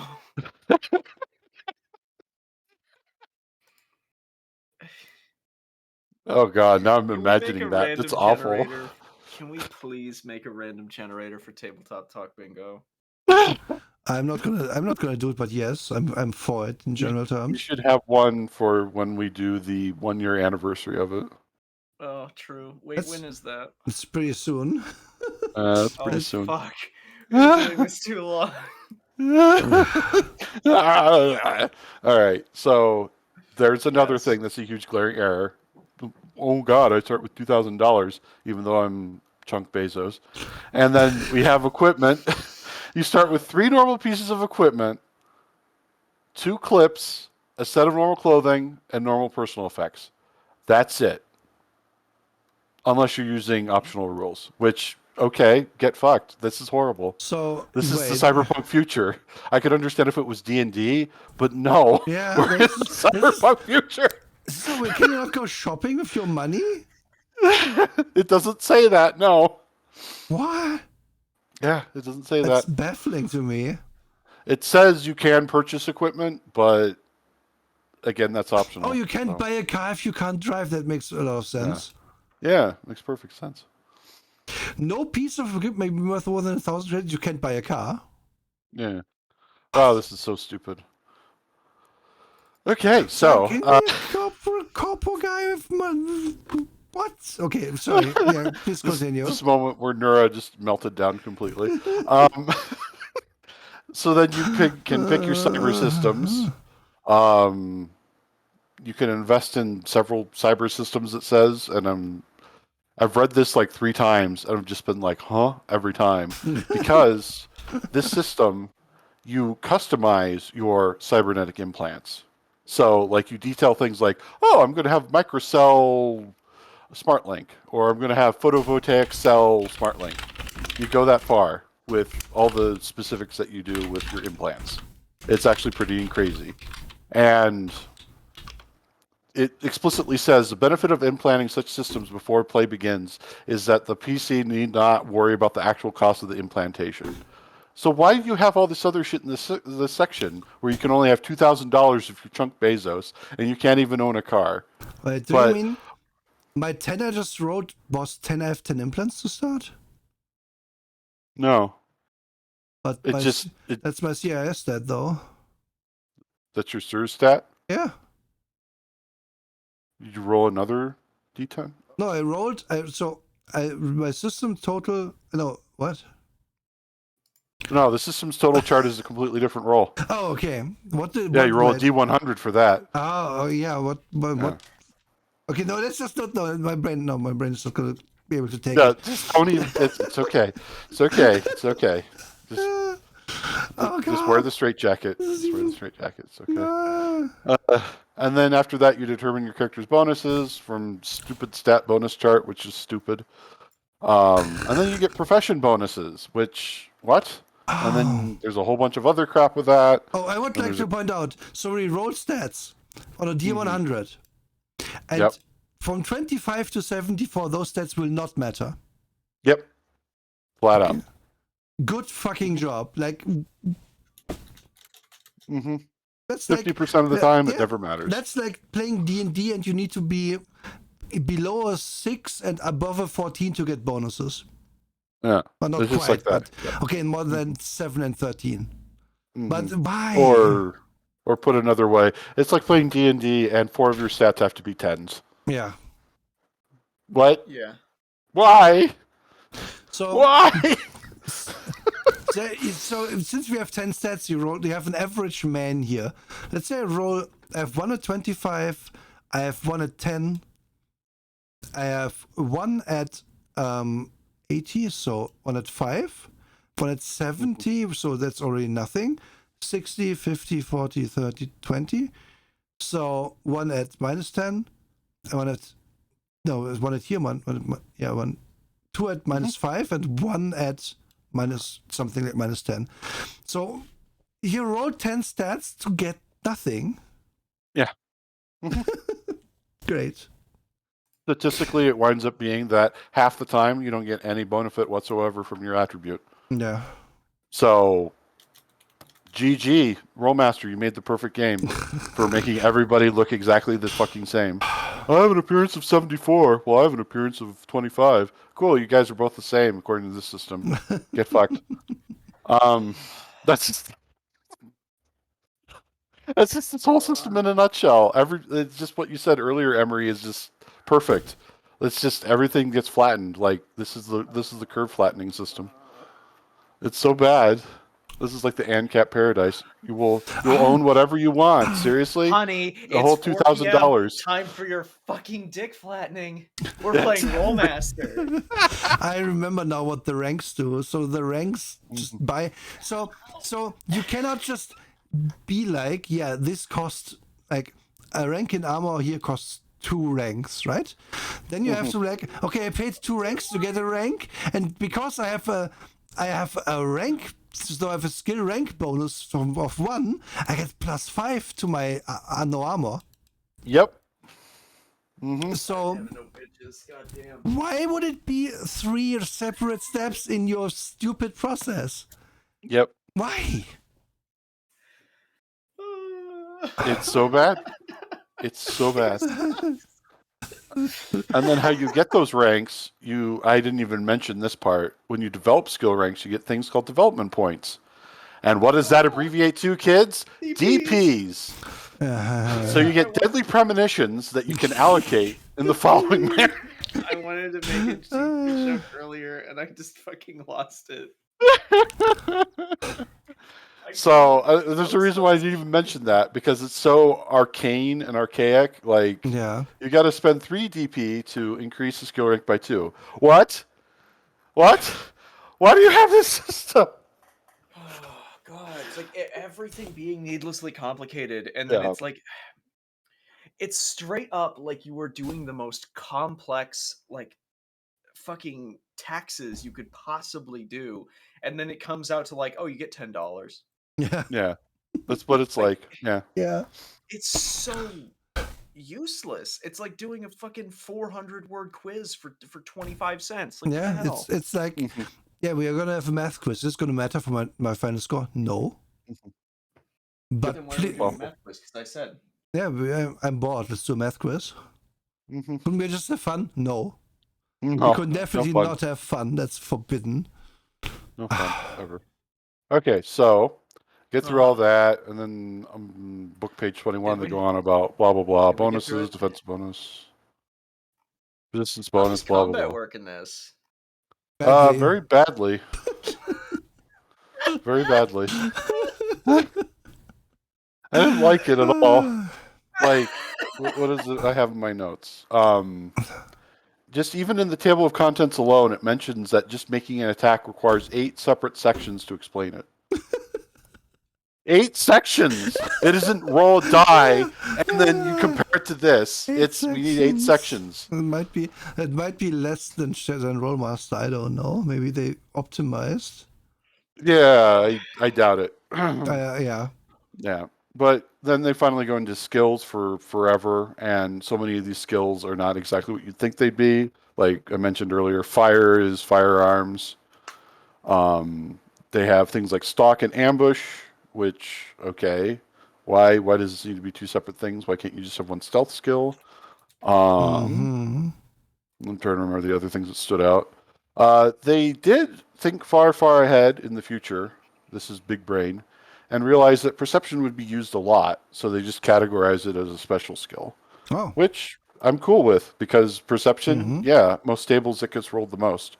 Yeah. So they thought ahead a little, which, cool, I'll give you a point for that. TBH, if I ever whipped up my own weird system, legitimately, I want perception to be a thing on the side of the GM. I just legitimately want to have that be something that the players don't get, where it's like, okay, cool. You just have this score, and I'm going to keep track of it. None of these rolls are going to happen, and I'm going to just tell you when you notice things. I think that's genuinely how people tend to use it, and I think it's weird to tell people to roll perception. Like, I keep everybody's passive just behind my GM screen and then I just tell Yeah. people when they notice something's off about the room. On the one hand, yeah. On the other, you can. I mean, rolling is fun to many people, so I don't see a problem. Rolling is totally fun. And, I just like if I don't like the constant perception rolls. Okay, That's here- what bothers. It's the one roll. Yeah. It's the one massive roll that I really dislike. Yes, The only one I don't like. for most of my perception rolls, like if it's one person in a social situation, that's a perception roll because they might miss something. It's realistic. Yeah. But if it's like, yeah, you drive around and I want you to see thing, then the perception roll isn't really about who do you see thing, but it is who sees thing first. That's the roll. It's a good general cheat for DM to have, because if, by the way, if you make a murder mystery and then the players never find the clue because they all rolled bad, and then your adventure falls apart. So maybe someone should find it even if they roll bad. Maybe it's not the best clue, but whatever. I digress. No, I'm right there with you. Like the concept of active versus passive is something more and more that's come up at my tables, and it's been. I don't know. There's just so many skills that, well, sure, there should be passive things thrown in. Sinat is choosing violence, Emery. Oh, goodness. Staring at the moss. Okay. I didn't ask for that roll. I actually used to do this thing. So back in 3rd edition, what they had you do was they actually had you gain experience for like past rolls. That was actually a thing that they encouraged you to do. Like just keep like a checklist, and it's like, hey, have every player, and for every past roll, just give them like a little check mark. And for every skill roll, I think it was something like 5 or 10 XP. It was like it would add up over time. And for every roll that was made that you didn't ask for, you would just remove a check mark. You would get less XP. And it was a fucking bookkeeping nightmare, so nobody ever did it. Yeah, sounds like a nightmare. It also sounds like, yeah, just. By the way, it's a video game thing. It came out only after they started using 3rd edition for like Icewind Dale and stuff. And when they did that, that's how the video game worked. So people went, oh, well, I guess that's just how it should work in the tabletop then, right? It's terrible. I have actually just taken XP from people. I've pointed at a player who has annoyed me before and said, remove 500 XP from your sheet. So that would take me down to 3rd level. And I said, yes. Deal with Well, those are the moments where I'm like, okay, maybe we just don't play anymore. But yeah. But anyway, we've all been shitlords before. It's not Yeah. just me. No, it's true. It's true. I've not always been this good at things. Conflict mitigation. Yes. That's the kind way of putting it, yeah. There's something I had to learn, but which is why it's good that these days, I mean, even if I hate most D&D content creators, at least they seem to be pretty adamant as well about it's better to not have a game than have a bad game, so please don't have bad game. Straight up. Oh, yeah, Like, straight up. If somebody's making a game shit, then it's just how it is. We have more resources than we used to. Yeah. 'Cause it used to be you can either just have nothing for like 10 years or have kind of the same group of shitlords. Mm-hmm. Yeah. And hopefully, and now it's hopefully you like those your personal shitlaws that you own, that you know. I sure as hell don't like these two. They make me fucking lose cyberspace. Where was I? Okay, I so don't know.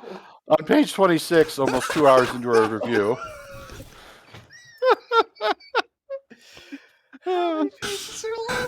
It's only 280, Emery. It's fine. We're gonna be through this by Monday.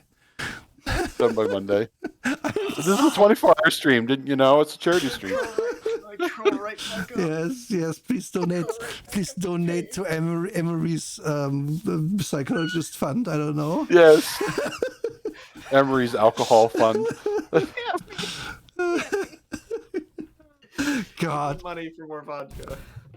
Yeah, that's self-medication, which sounds good right now. Yeah. So they going, don't remove my XP.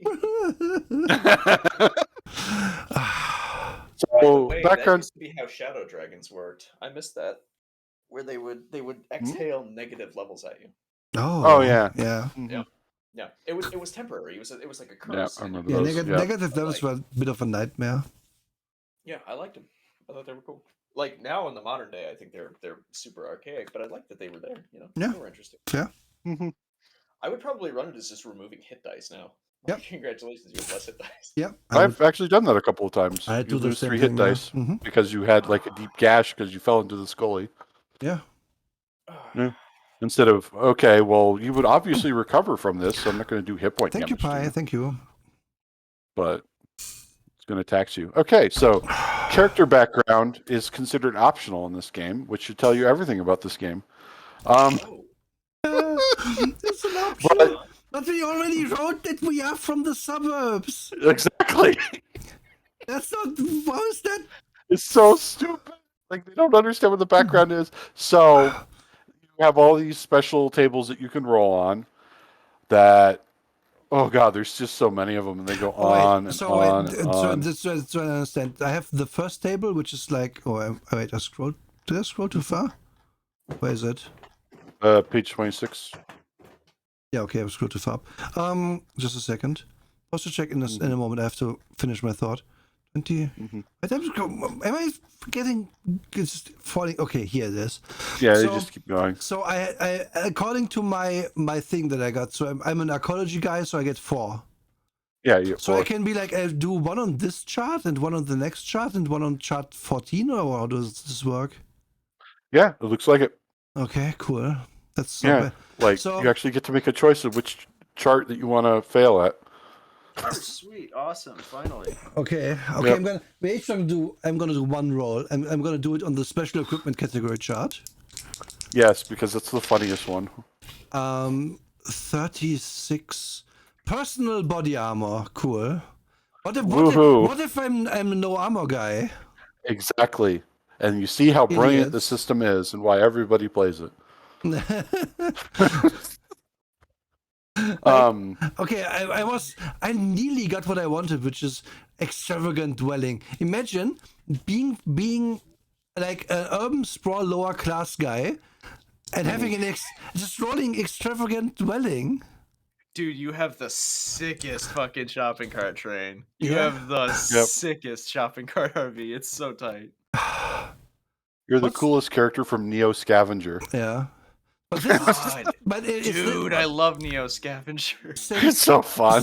Since you can't have so cool. items above 1,000 credits to buy to start, is this the only way a driver can have a car? Yeah, this is If I go by to this rolling on these special table things. and roll a 1 to 9. Oh no, our train vehicle counts. Creation. Yeah. I could have a fucking speedboat. Exactly. Imagine rolling speedboat or a helicopter. Imagine being from the lower classes, being homeless and having a helicopter. And imagine being specifically homeless and having a extravagant dwelling to not be homeless in. How does A really this cool Paleolithic cave. God, Okay, now, idiots. all right. There's a quote, I can't remember who it's about, but like good tabletop design is about giving players interesting choices. What was that? Wasn't that Crawford who said that? It was Crawford. But the Mhm. Okay. Yeah, but like that's the thing in character creation. You want to give people interesting choices instead of just letting them roll on a million Yeah. tables. This is a cargo cult approach to we need to have background stuff like Traveler. They like I don't like the Traveler But thing, the but I thing can is- see the But the appeal. thing is, yeah, like This the not traveler appealing. thing is more like it almost works as a player-driven version of like a random encounter chart, Yeah. and it doesn't really lock you out from making interesting choices because every single one of those roles is supported by a narrative that you create as a player. That's why it's solid. That's why it's good. Even fucking Matt Mercer did a thing with that with like the heroic chronicle that he did. Yeah. Xanathar's guide has a really neat background a background rolling thing I've used a couple times. It's really fun, like starting with a minor magic item because you got cursed by a sea witch or some shit. Yeah, that stuff is cool. It's an option. But I mean, this is also optional. They said that at the start. But it's terrible because you can just completely Really you have made your character in this archaic system somehow. You did it. You put the points in, and then you just completely invalidate your character by, I want a gun off the special equipment table, and then you happen to roll personal jetpack, and what the fuck? You're just gonna sell that personal jetpack for money, first thing, because you don't have the jetpack skill, and so on. Yeah. So this is a crazy thing again from second edition when you got a kit. You also got like Yep. an equipment package and whatnot. Yep. The first thing people would do was Yes. they would play like they would play a barbarian, and then they would get like a soldier pack that had like splint mail, and then they would go sell it immediately and buy like a magic axe Yeah. Dumb. instantly. Yeah. Mhm. And by the way, I would also like to mention you can have a helicopter, or you can have 1d10 doses of any drug from section T42. Yeah. Like, you can totally lose these roles as well. It's so dumb. Mhm. Yep. You can have undeveloped land. Great. You could have Fuck, I'm a Yeah. killer. Who cares? You What could the have hell? undeveloped land, or you could have a copy of Windows XP because that's about 100 credits worth of software. Yeah. It's, Yeah. I would rather have the land, to be honest. God damn it. You get fucking land off Interstate 94 or a bootleg copy of Windows Vista. Make your choice. It just keeps getting worse from there because, like, special status. Oh, I turned out to be a criminal. Worse. Oh, damn. Great, I'm a Drake, criminal please now. tell me it can't get worse. Oh yeah, it can. Of course it can. Because you can be a criminal suddenly out of nowhere if you roll wrong. You could suddenly be part of a conspiracy. Literally, that's one of the results, conspiratorial background. You or your family are connected with an association of powerful individuals intent upon rebelling against regional officials. They control assassins, crackers, and other subversives. I don't know why they decided to use that word. What now? So this is You're gonna get Hasanabi, bro. this is Drake, no, you're gonna fade away. This is more of evidence of the Ancapistan vibe we are getting here. Because not only can you own land as a thing, you can also just be part of the Ancapistan militia and try to overthrow Hoboken and make your fucking dreamland there. Holy crapping shit. So, to explain to people why Emery is losing their shit, the word in this game that is used for people who open up things they're not supposed to is crackers. They decided to use that word. So, yeah. I didn't even know. There's no self-awareness in this game. None. That's right. Yeah, but remember, they're using the male pronoun throughout, but they don't disrespect women. Yes.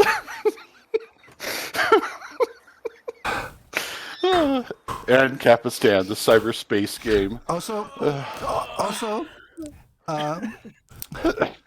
what does it mean? Like here, so I'm on the special connections category chart. I roll a 60. Yeah. So I have a media personnel, a sleaze, 35% pirate if they're Christian, I guess. Yeah. Roll for context, social class. So I have a 35% chance they are the guy I know from media is a pirate. A media pirate, meaning that they literally pirate media.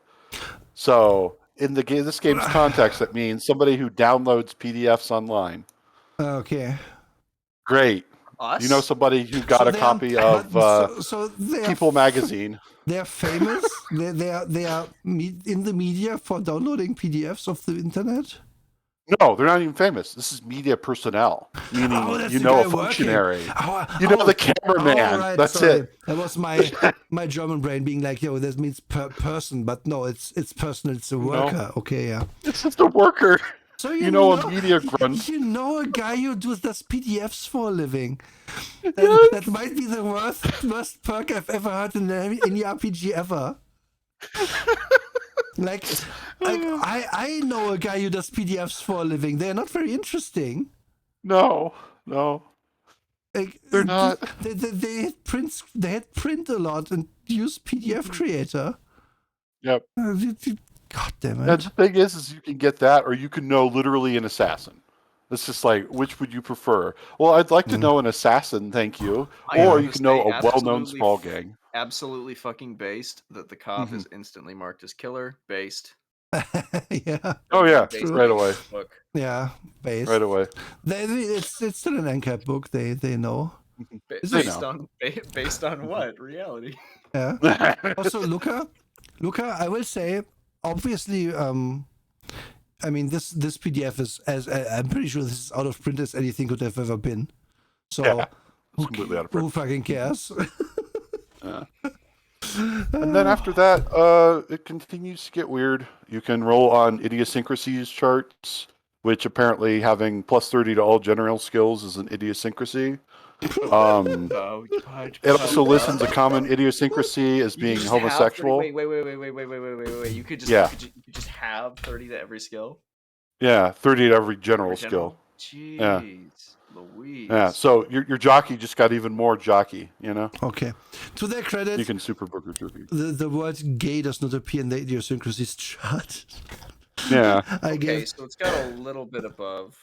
Yeah. Uh, Yeah, it does say homosexual / I bisexual. went way too far down. Yep, and then for the uncommon ones, God, we're getting to that soon. it has fun ones like all looks and no brain. You have a loyal, tame pet. What? Why do I need that? So in this game, which requires you to do like a billion tons of math, you can play a bimbo. Yeah, you play bimbo. Cool. They respect women, okay? Oh my God! One of the rare idiosyncrasies is child prodigy. PC begins Yep. play with all normal generative processes completed, but it's only 8 to 10 years old. Can I be a 10-year-old killer? That'd be radical. You'd be that so character from awesome. Cowboy Bebop who never aged. Oh God. What? This is so stupid. Yeah, It's so bad. I rolled. How many times rolls do I get in this? Can I be very idiosyncratic and roll 5 times and I get 30 to a skill? It's just You actually happened. roll to determine how many rolls you get. Oh. wow! Oh wow! Just keep rolling, just like Fred Durst. Yep. And then it continues with the bad. You can be a mutant too, but it's all like bad mutant. Yeah, I mean, just imagine Now how you're a cool. Morlock. Just imagine how cool it would to make a character that makes sense in a game. Like this is not it. No, this is not it. Because I was trying to roll along with it, and I eventually got like Bobby Draper, but like she has a mentor who's really cool, but she's also a criminal for some reason, and she has undeveloped land. And she happens to know somebody in media personnel. Like, how useless a fucking character is this? I want to be a space marine. I don't want to be somebody who knows, like, the guy who makes PDFs who also works at the local gas station. That's such a boring concept. But their cover sheets are so crisp, though. Yeah, cover sheets are good, man. That's how I got my spacer job. PDFs are searchable. Oh, it's so nice, dude. Emery is an ultra corpo child prodigy killer. No, I'm an ultra corpo child prodigy fucking jockey who's specialized in driving cars. Call me baby driver. Oh God. So finally we get to injuries and handicaps. But the thing is that you're supposed to roll on these tables before the game begins. This isn't intended for in-game play when you get hurt. Yeah, that's different. Yeah. Interesting. Yeah, and So, you have a chance. you It's have usually to 10% have one chance of to have a these? handicap. No, you don't. Okay. You roll randomly to see if you have one, of course. Of course. Of course. That's the answer to everything. Imagine being like, yeah, I'm all in on this two-handed gun and then rolling paralyzed limb, hand, foot. Then I guess I have a paralyzed foot, I guess. Because otherwise I can't swing my weapon. Yep. Like, at this point, you put all the work in, and I would look at the DM dead in there and say, okay, DM, I trashed this character, I do every decision again, I happen to roll the same values, how weird! And I'll re-roll this fucking chart. And then I'm gonna get ulcers or something. It's not gonna fucking matter in this game. Why are we playing this? I want to fucking throw you out the window. Exactly. The fun part is when I was doing this, the Bobby Draper character I was trying to make, they're paralyzed. They can't be a space marine. Great. So I guess arguably you could still do the armor walk for you and stuff, but it's so dumb. it's I don't no, doesn't no. Just no. Yeah. And then of course you roll for ambidexterity and I mean, I guess it could be way worse. It could be deaf, blind, or mute. Yes. That would be rough. Yeah. God, and then ambidexterity roll for Imagine. So this book later on has a bunch of pages about cyber cybernetic eyes and ears. Uh-huh. It does. It specifies for hair lip that Mhm. handicap may be curable, removable, although this would be expensive. So how the fuck, if I have cybernetic eyes, can't I be unblinded? What? Yeah. Like, imagine Hey. making your character rolling blind and then the DM being, okay, you have to play that now. Wait. You get extra experience points for getting a critical hit. Yep, you do. Right away. It's Rollmaster. Yeah, because everything is about rolling in Rollmaster. Yeah. Yep, everything. They just Yep. misspelled it. It should be a roll with double L instead of LE. And they have other fun points, like travel points. What? You get experience for Sunder, traveling? There's a background here that is gypsy because it was prior to the time where we actually were respectful towards people who have. Yes. There is indeed a gypsy background. Yeah, they just call that Yep. anyone who just Weird 'cause travels. You could just say nomad. Yeah, and it works. They It did. works They better. did also use nomad, so they used both. Yeah. Mm-hmm. Yep. That's awful. Yeah. Terrible. They decided, oh, these are things that are distinct. No, shut up. Go away. No, stop. You're just. And then, so the craziest things about XP that I saw, you get experience for every hit point received or delivered in battle. So if you get healed, you get XP. If you hurt somebody, you get XP. Yeah, like seriously, yep. For criticals, you get experience. For killing things, you get experience. For travel, you get 5 experience for every 10 kilometers you travel. Okay. On foot. Specifically on foot, and So 1 wait, experience for Emery every 20 kilometers you made travel the by perfect vehicle. character. Emery's just gonna drive in a circle and get the XP for life. Yeah. Yep. Yeah. Exactly. Nice. Good job. Yeah. All I'm gonna do is all I'm going to do is drive really fast, and I'm gonna have people give me like very minor deliveries. Like, hey, I will hand deliver a letter all the way up the interstate for you in 1 day, faster than any snail mail can do it. I'm gonna be faster than your internet connection. And I'm gonna drive 300 miles. Emery, just be a pizza delivery person. That would Yes. actually be fucking sick. That would be actually sick. I'm a level 20 pizza delivery man. Yeah, just make alive. hero fucking protagonist from Snow Crash. Have a katana, be a cool guy.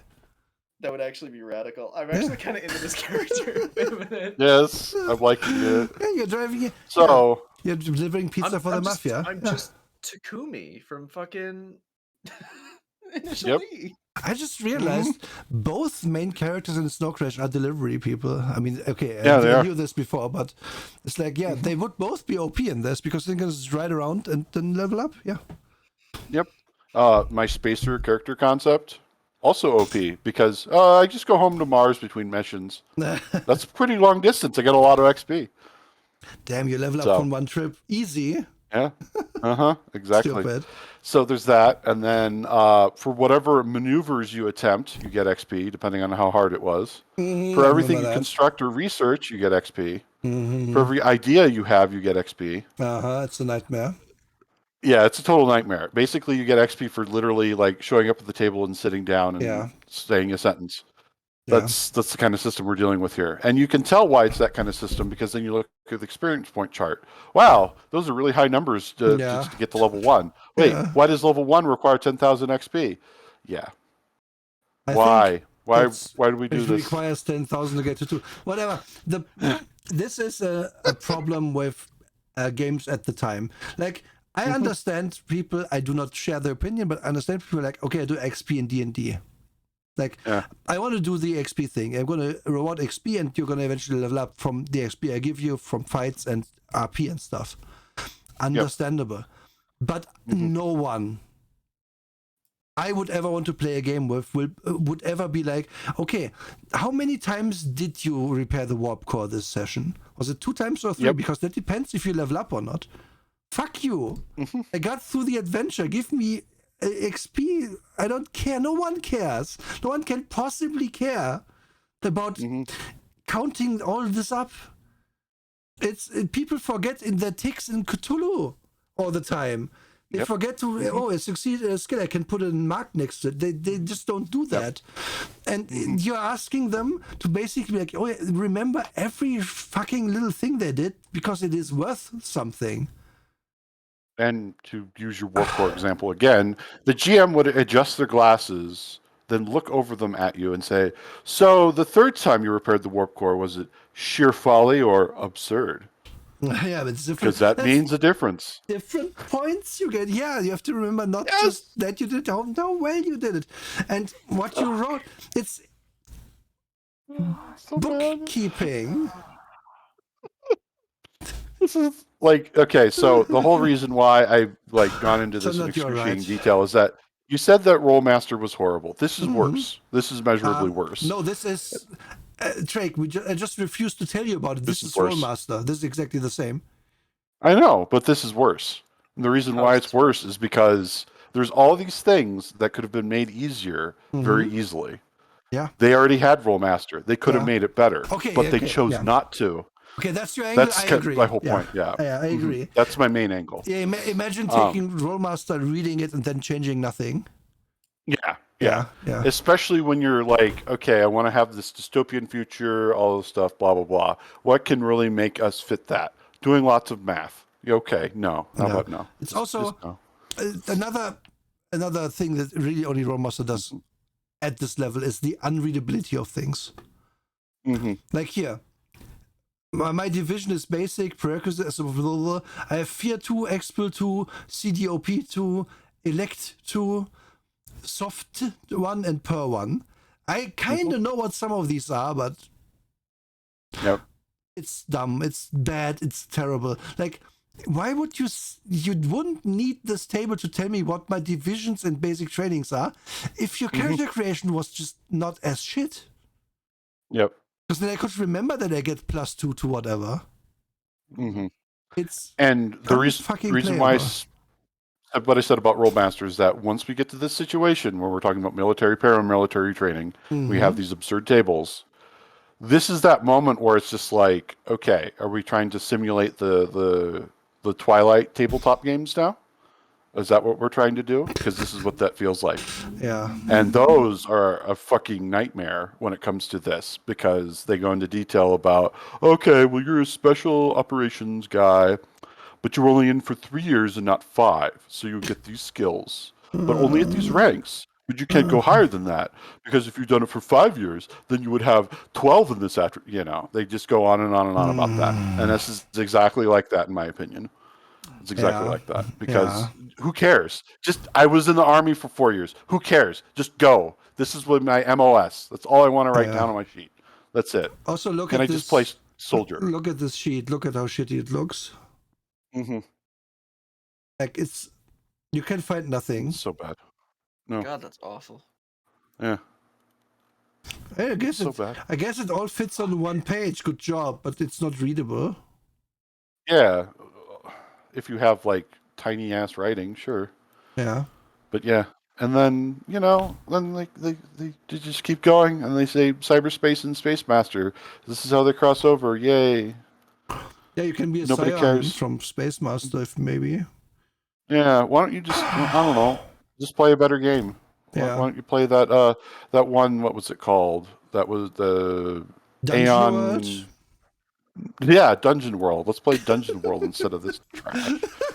At least I'll have to think less. Yeah, this is really the thing. We hate Dungeon World with a passion, right? But we can all acknowledge, as shitty and basic as that system is, at least you can play it. Yeah, you can still play it, It won't be great. It will be it will be fun. basic. Yeah, it can be as fun as any system can be, which is just very basic and easy. And it depends 100% on the players and 0% on the system. But in this, the system is going to fight you so hard that you are probably not going to do it right. Like, I remember the time we played Rollmaster back in the day, and it took us two legit sessions for the wizard to realize, wait a minute, I only get these 3 spells. One of them is Heat Water. And I forgot the other 2, but they were worse than Heat Water. So all the things I did in the fights, I couldn't have done because I don't have the spells, actually. And then it was like, yeah, okay, the one thing we had going for us, which was the wizard could just toss people off the bridge and like yeet them into the stratosphere where they would then die as they fell back down, no longer worked because our wizard didn't have that spell anymore, and so it then died. So the only way we played this game at all, or a game very close to it, was by not playing it correctly. Mm-hmm. And that's going to happen because it's so complex that someone's going to make a mistake. And it's going to be probably a bigger mistake, and it sucks so much. Yep. So I'll go a little faster over the next parts. Okay, thank you. Let's go. How about we just skip like most of this and go to the one thing this book apparently has going for itself, which is the ability to design your own cyberware. Okay, Yep. let's go. What page? Yeah. Yeah, what page is that? because we could talk about how this table is garbage, and every time you do a skill check, like one of those tasks things, I think they are called, you have to refer to what you wrote and see if it's a partial success or failure or success or near success, because we really the personal maneuver chart. yeah. Huh? Oh, by the way, it's also not just one page; it's 2 pages because it could go above. No, it's minus 200 is some. Fuck you! No. Yep. I refuse to understand it. And there's It's repair terrible. charts which tell you how long you construct something. Like, it's charts the game again. It's terrible. It's unplayable. So the crazy part of what you're mentioning right now is that it mentions specifically in the text, Space Master has a superior and more complex version of all of this combat stuff. So we recommend you use that. Like it's literally what it comes out and says. It's like, okay, fuck you. Just fuck you. I'm literally holding my head in my hands right now. Yeah. Imagine being like, This is so bad. in case this completely stupidly complex system is not enough for you, we have more rules for you if you would like. Yep. Because But apparently in still, Space these Master rules there's outweigh 20 the armor thing. types. 20. Oh yes, it's wicked Yeah. thin. You'll be fine. Yep. Okay, so Fuck. book page 103 is where the cyberware starts, and they immediately jump into it with terminology. Like they have microcell power sources, so it's not powered by like your bioelectric energy or whatever. Oh, it Instead, can be. all this stuff it can be, but usually isn't. Then there's CNS wiring, or you just have it powered by your central nervous system. Then there's photovoltaic cells. This is your solar punk part. Yes. Hi, man. Also, here, this is one page I read because I was like, okay, they say this is supposed to be the thing it does well, or it's known for. I read this and was like, okay, micro power cell is like you have a battery in you, and it can run low. And I'm like, okay, it can run low, and the thing goes out of it to tell you how it works. So you, wait, after that, so they're gonna last for a year. Yep. So at that point, I'm like, okay, the rest of this text is not gonna matter because we're all gonna forget. However, let's read on. We're all gonna forget. After that, We're gonna you forget. should roll a D100 each time the system is activated. If the system is constantly operating, roll every day. On a result of 1 or 2, the PC will notice a significant degradation in the performance of the system. All effects will be delayed, if possible, or at least slightly delayed. Yep. Sorry. Effects will be halved. So they're not done. This condition will last for 1d10 hours or 1d10 uses, whichever is shorter, whereupon the system will shut down completely.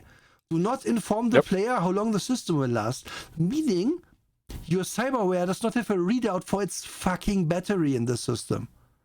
No, it doesn't. The concept doesn't exist. That's...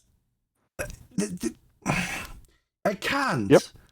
They were looking. It's horrible. They were looking literally at their I don't know battery powered flashlight and were like, yeah, this is the peak of it. Eventually, it's going to dim a bit, and then I have to change the battery.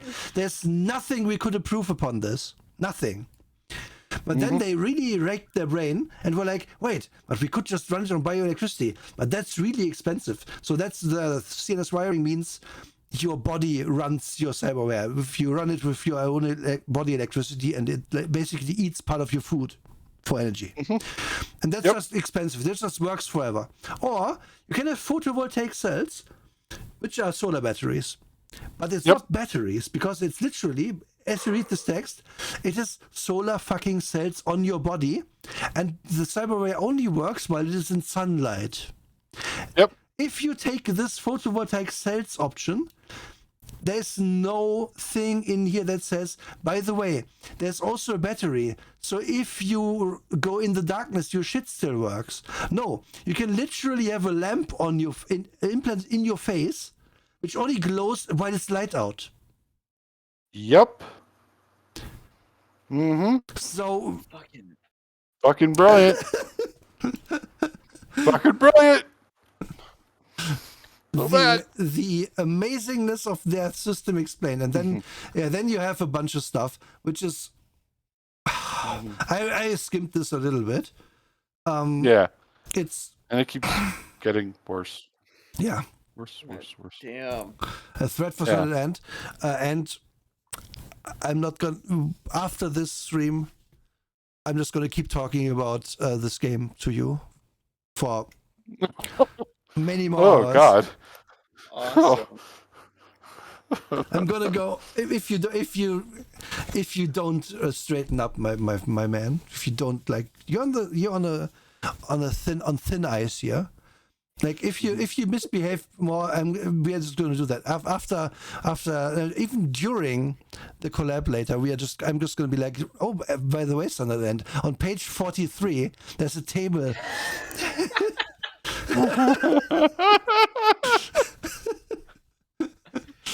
No one's going to enjoy it. Oh, we can roll. Yep. What is this? Thermal vision. Oh, I mean, really, like, imagine. Oh God, that's. Oh.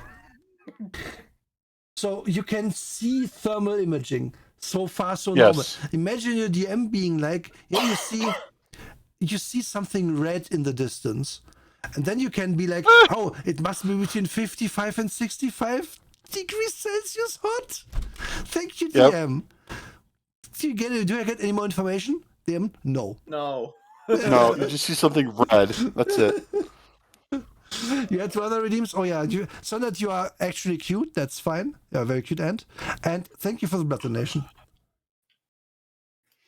If I forgot any redeems today, especially blood donations, I did drink. I did not always acknowledge it because this book. Just, can I get a compilation of this episode of Emery Dies? Emery Dies. But that's just nothing but groaning noises. Isn't that just the host? We're all dying. True. Basically, all I'm doing is like groaning and saying "oh fuck" and like rubbing my head in my hands. Yeah. So I can run over very quickly. They divide everything into categories, of course. Everything: visual sight, auditory hearing, gustatory / taste. Yeah. Olfactory / smell, tactile / touch. Thermal / temperature, because, we need to have temperature gauges for your temperature gauges so that your thermal imaging, you can make sure that didn't overheat. And you can get things like bioradar and biosonar, but, that's just not cool enough for us to normally have. You can get arms and legs and stuff. I want to point out one thing that jumped out to me as one of the worst things I've also ever seen in terms of cyberware stuff, which is microvision. Yes. Allows enhanced perception of objects which are of extremely small size and are viewed at very close range, i.e. within 20 centimeters or so. Microvision systems... To take a look at incel dogs. So wait. Perfect. So incel dogs, yeah. Like, if it was this text, I would be like... Terrible now. I can't even make a clear statement. It's okay, Marie. It's okay. If it was just these 4 lines of text, I would be like, okay, that's never going to come up. This is useless. However, maybe a scientist has it or something. I don't know. Yeah. Or my character in your game literally does. Yeah. So, but let's read on. Let's read on. Microvisual systems are assigned an MK value, which rates the quality of the system's microscopic magnification. MK1 systems magnify objects 100 times, and each successive mark increases the magnification by a factor of 100. E.g., Mark 2 is 200, Mark 3 is 300, Mark 4 is 400. Imagine me in Shadowrun being like, you being like, oh, we have this one moment in, I guess, 3 years of play where my micro vision is going to come in handy. DM, I would like to look at this circuit board and like see what's going on. And I'm like, okay, what's your rating? And you are like, MK2. And I'm like, nope, that is not enough. Imagine someone taking microvision for their character for some reason. And then being like, but then it comes up in game. It's just like, you win the lottery that day. You should probably just go buy a ticket. Yeah, And right then, away. And then, it still doesn't matter because your system sucks. It's so, it's the dumbest. It will never matter how many marks I have in this. The ridiculous thing with cyberware, your mark can go up to 300. Yeah. So, you literally cool. can 300 times 100. Yeah, wow. you can 30,000. Yeah, you can see Ant-Man dance between those atoms, I guess. Like, yeah. It's so stupid. Oh yeah, can we talk about the marks? And so each mark gives you a bonus, and the bonuses can go stupid high. So the thing you would do in this game is just get a gun arm, which is really good, and then shoot people and never miss. Yeah, that's exactly what you do. Number bonus chart. It is somewhere. That's what it is. Isn't it really early on? Page 105. Yeah, page 105. 105. Yeah. Okay. That was the one that you had seen that jumped out at you at first when I first handed this over. We talked about this. And you both were like, "What?" 105. Yeah. So my Mark 1 microvision gives me a bonus of 5 in game terms to see small things.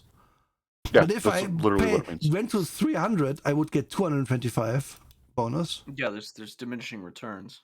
Yeah, it's like I guess past 50 you only get but past 50 you only get increments of 10, and then past 100 you only get increments of 50. It gives you less. So the sweet spot for this probably going Mark 50.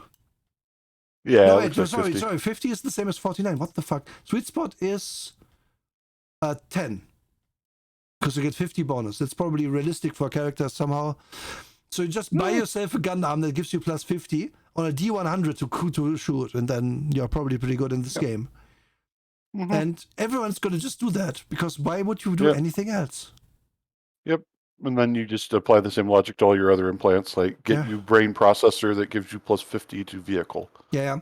It's just, you just get the arm that does what you need. Yeah, it could be vehicle, it could be shooting, it could be a brain implant in your arm that gives you things. Exactly. It's... Just get you a half dozen of those, and bam, there you go. Yeah. You'll probably never approach the cyber psychosis that this game talks about. Exactly, because you rolled really well in that chat. That is based on, I think, number of implants as well, not on mark. So instead of having 10 small things that each give you a malus and then your empathy goes down, it's like, you have one really good thing, because it's literally scales to the moon in a stupid ass way. Again, this is a D100 system. It gives you can potentially have 225 bonus to a thing. What do you even roll at that point? What's the point of rolling? What's the point of anything at that point? Yeah. What's the point of this system? Yeah, it's to trigger us 20 years after the fact, 25 years after the fact. 30 years after the fact. 1998, right? No, 1989. Oh, 89. Okay, yeah. Yeah, this is firmly between the first edition of Cyberpunk and the first edition of Shadowrun. I'm just right between them. I just did the numbers in the wrong order. Yeah, it's all good. And also, there's like a lot of these systems where I'm like, okay, what does the mark even do? If I have a pain blocker, does it only block 5 pain if it's shit? Yeah, like, only blocks 5 pain. Yeah, not all the pain, just 5. Yeah. That's the way it works. That's literally how it works. There's so many of these things that didn't really jump out at me because they're so generic. And when I say generic, I mean like as generic as it can possibly get. I remember this thing. I have fast arm. I have fast leg. Just what? Why? You can have a little creature live in your belly and then it attacks people with 3 attacks. The Cyber Beast. Yep. That's about the only interesting thing. Yeah. There's some names that jumped out at me like Mega Knuckles. And I'm just like, what? Oh, it just makes you punch harder. That's all it does. But still. But that doesn't have a rating then because it's always 25. Yep. It's always 25. Is it just bigger knuckles? So you just literally like the echidna then? You just have literally bigger knuckles. Do you wear big white gloves and punch people hard? Oh god. Yeah, that's pretty much what it is. I hate all of this. It's so bad. A gas projector. We already all have one. It's called a butt. What the fuck? It's called a butt. Shut the fuck up. Projects clouds of gases or chemical agents. Cloud fills a conical area of varying width. I would buy the gas projector, Max Drag, and put it in my butt and be like, I fart on them with my killer gas. That's my god. I hadn't seen that. Is that what we're going to do? We're going to do Mystery Men, the tabletop game at some point? Is that what we're going to do? Yeah, but we're not and somebody's going to play this. Spleen? Not with this, no, but... play Overarms, and my stand is just the gas I emit from my butt. Yeah. Oh, God. Okay, what else? Okay, so to go back to what you were saying about you don't know if what power level your devices are at that you have implanted in your fucking body. They even have a chronometer as a separate thing that you can get as an implant. And it's just like, why wouldn't this just be standard? I have implants, so I have a chronometer. Why? Why is it separate? Why? Yeah, but wait. Also, I have a question. How do you see it? Oh, an output system. You have to get an output system to see it. Bro. Yeah, you have to get an output system. Yeah. Okay. You have to customize that. Yeah. So why can't I have a battery readout? Why not? You stupid game. That is a separate thing, actually. There is a readout that you can get. Okay. Where is it? It's not. I don't care. No, actually, it doesn't specifically call it out. Never mind. Yeah. Then it talks about computers, and it's also dumb. It's so dumb. The computer system is awful. Yeah. Just use Starfinder or something. I'm to be fair about the computer system. It would have been shitty from 1989 because there was no way they could have predicted this correctly. Like one thing that I saw, there's like virus programs you can put on people's stuff to make bad things happen. There's one that is like a breeder, which is like just write garbage onto your hard drive until it's full.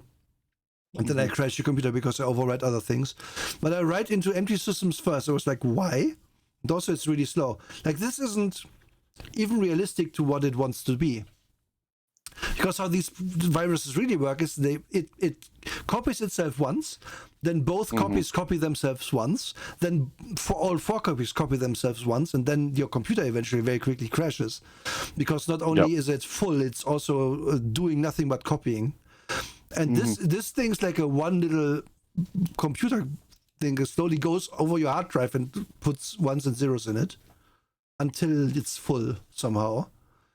Like, they didn't know what they were doing, but again, for computers, it's forgivable because it's 1989. Yeah. They wouldn't know. It is. There's that, and then it's just like the system governing it is just like anything else that's Rollmaster. So even if they were able to predict things, even if they had their head on straight, the fact that they're using the system to try to extrapolate all that stuff makes it fail instantly. It's just one of those things where it's just like, what? Is it possible to make something forgivable using Rollmaster? No, it's not. And that's one of those things where it's just like we've come back to repeatedly in Tabletop Talk is it's just like you still need that solid basis. You still need the solid mechanics. You still need something that people can actually play at the table. It doesn't matter if you have the coolest background ever. You need still the playable system. Yeah, true. Let's scroll over that one gun that triggered me hard last week. Oh, where's it? Yeah, the fucking Ride to Hell one. Oh god. Oh, and the dumb cars. It's randomly in here. Right. It's like, Oh yeah, this is a small thing. Like if you, like this is a fine hummingbird VTOL, right? It looks yeah. kind of like a thing that can fly. This looks like nothing because you can't draw a kind profile. It doesn't work. It Needs to be doesn't work. It needs 3D to give you plasticity. Mhm. And all of these cars are like this. And Oh, they are also a bit weirdly in proportions, but it's fine. But it's not. Doesn't look good. it's page 195. Okay, it's right at the end. Yeah, it's in the massive tables. Yeah. Because that's another thing that happened back then was, okay, we're going to have 50 tables. We're just going to wedge artwork in there because we have some space. Here we quickly look at how the matrix works, which is you literally go on the Mayodon Cake HQ node, and from there you go to one of it's the output node, which goes to their private com set, which goes to the public com set, which goes to I guess this here. And this is what your decker will be doing while other people are having fun. They're going to be in this little weird interface running around, not finding a fucking thing because it's way too complicated. Nothing would be designed like this. Yep. You wind up in the awful version of Tron. Yeah. Yeah, thank you for the raid. Welcome to the pain, raiders. The pain, the suffering. Emery, Trek, and I are talking about cyber I don't space. think I'm really talking at this point. Emery is I just. think I'm just making Emery is noises. just dying. Yeah. The good news, raiders, is that we are not going to be in here much longer. Yeah, we're pretty much wrapping up. But thank you so much, Bia, for the raid again. That's the second time this week. You are so nice for doing that. Thank you, Bia. Can we just shout out? Thank you very much. Yeah, we already did. Okay, yeah, we just follow Bia. It's just really good art. She is also a D&D player. Yeah. It's really, really solid content. I love it. Yeah, this is one of the worst RPG systems for real. Because again, they had Rollmaster and they could have had every opportunity to not use it, but they did. This is the best page in the book. Yeah. Like, word map. Ah! I hate this fucking map! Oh my god, it's so bad! Like, imagine having a book which is 207 internal pages thick. And being like, well, I'm gonna go get more coffee. Give me a second. This is a really integral part of our system that we have to put in. Like, it's just literally in the fucking outline. They don't even show you if there's new countries in the 100 years in the future. They don't. Who cares, right? It's just here's America. You can recognize that. I guess we didn't get global warming because this looks the same as today. So I have an image to contrast with it for you. Oh. The first edition of Shadowrun at least thought to have this image. Yeah. Right in there.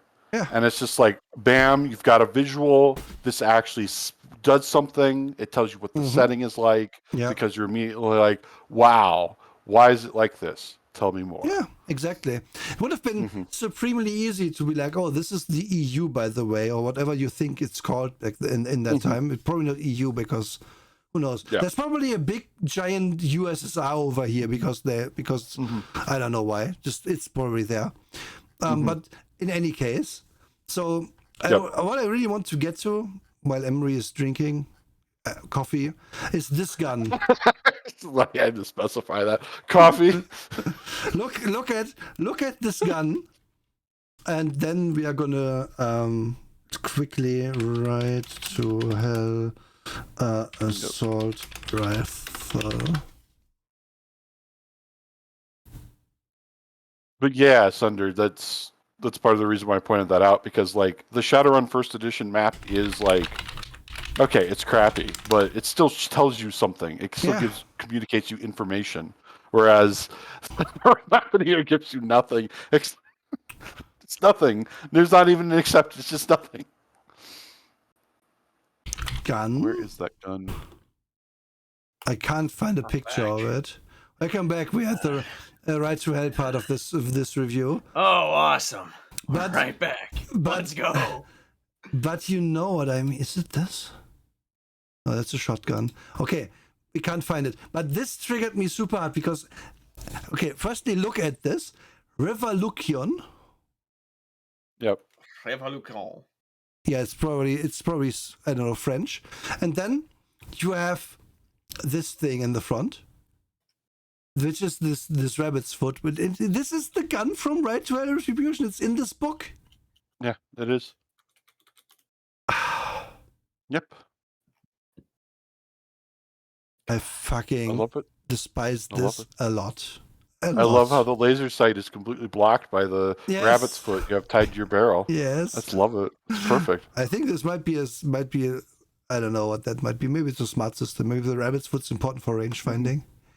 I love how the sights all along it make me go, wait, what? Yeah. You look along this, Yeah. and then also this. Mm-hmm. Yep. Like this just Okay, hold on. Let me break that down. Let me look at this model for a little bit longer on stream. Okay. Sure. Wait a minute. Zoom back in. I'm zoomed. All right. Okay, sick. So we've got an adjustable back sight. However, it looks like it has it looks like it flips up, and then you also have a flip up sight in the front. So that flip up sight, obviously for a grenade launcher that's not attached. And then you have this fucking post that's not aligned with either of the sights. So how the hell does this thing aim? Yep. Mm-hmm.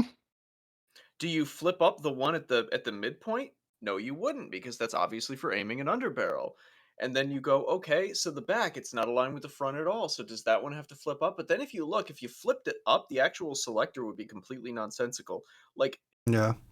Also, if that is a flip up sight, that's for long range rifles that need to lob shots. Yeah. Also, where do you grip this gun? Oh. Do you grip it at the laser? Because that's the only place you can grip it. Like yeah, otherwise you would have to do a mag grip. But if you do a mag grip on a Kalashnikov, it's gonna fucking climb. It's gonna rip right out of your hand. Mm-hmm. Very quickly. This is just, we're just. And there's not enough space for it to function. Like, look at the top. There's a reason why AKs are so chunky, because they have a whole bunch of empty space up there that's covered with a dust cover. This is the size of something of an AK without a dust cover, and there's no internal workings. I hate it. I already hate the AK.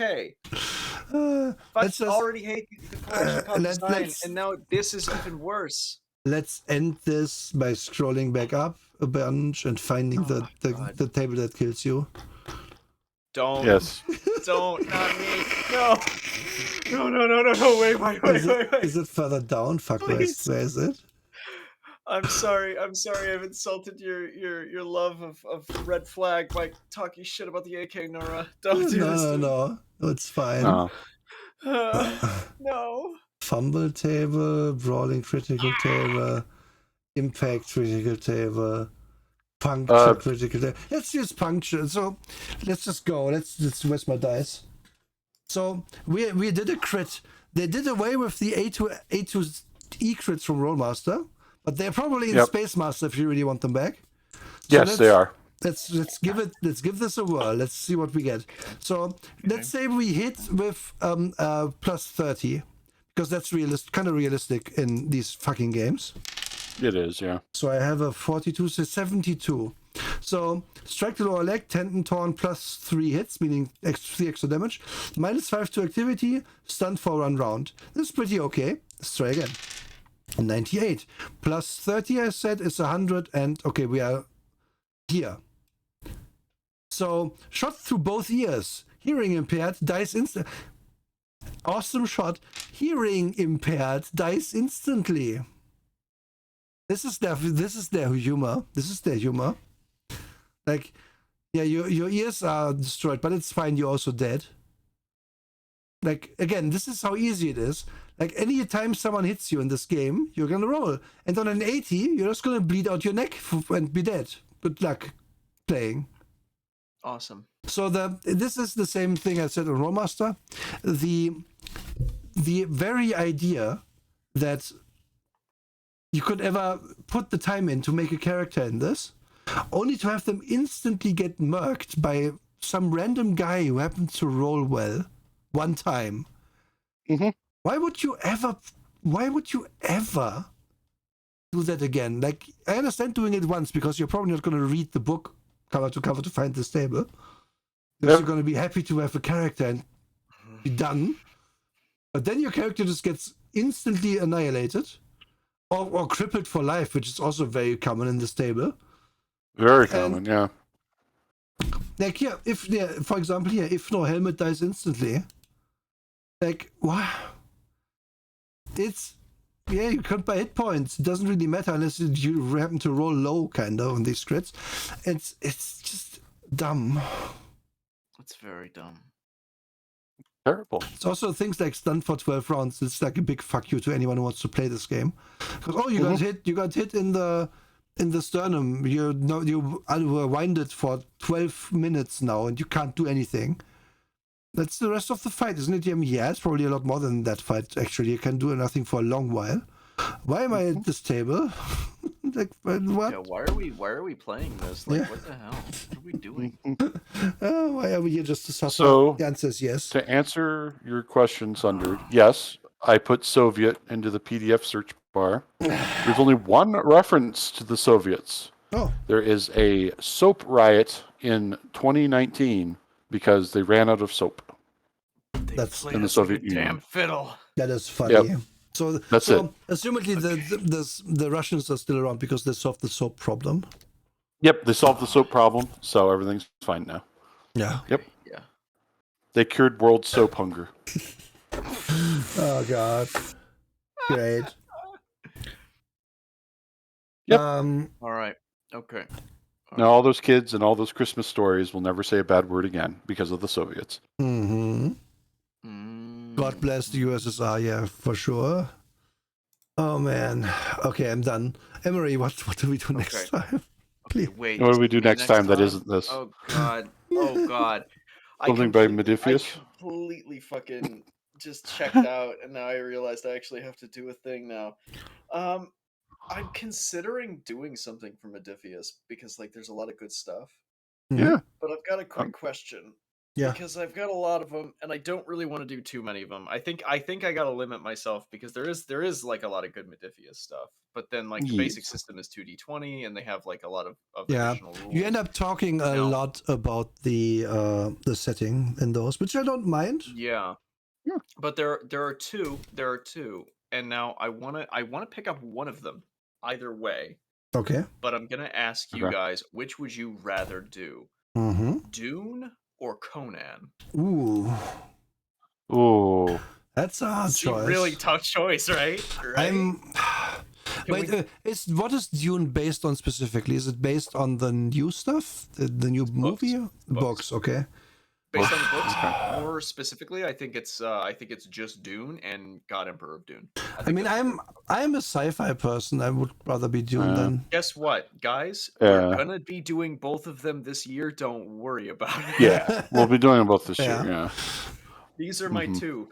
I'm probably gonna do, out of all of the ones that I'm nominating, I'm probably gonna be doing Conan, Dune, and Cult this year at some point.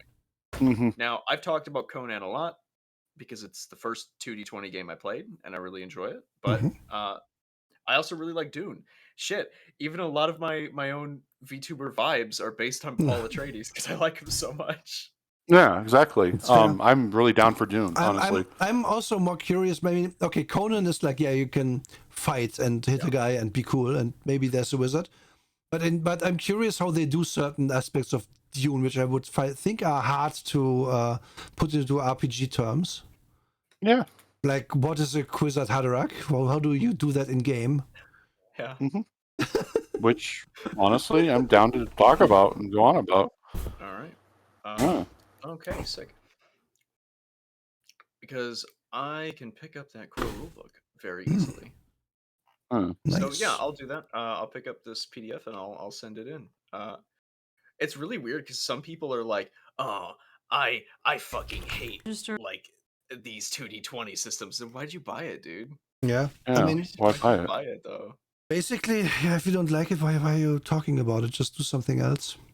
There's way too much hating on stuff everywhere. I mean, we did just 3 hours of hate, but we do it so you don't have to, and it's about stuff no one cares about.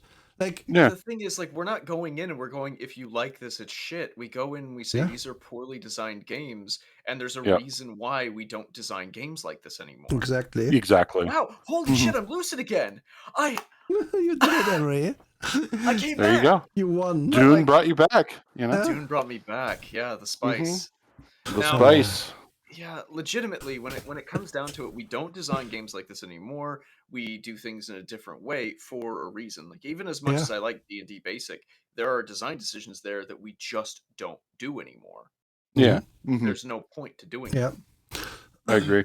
And just to point, I want to make it clear why this table is bad. Not just because it kills you, but because it is so fucking random.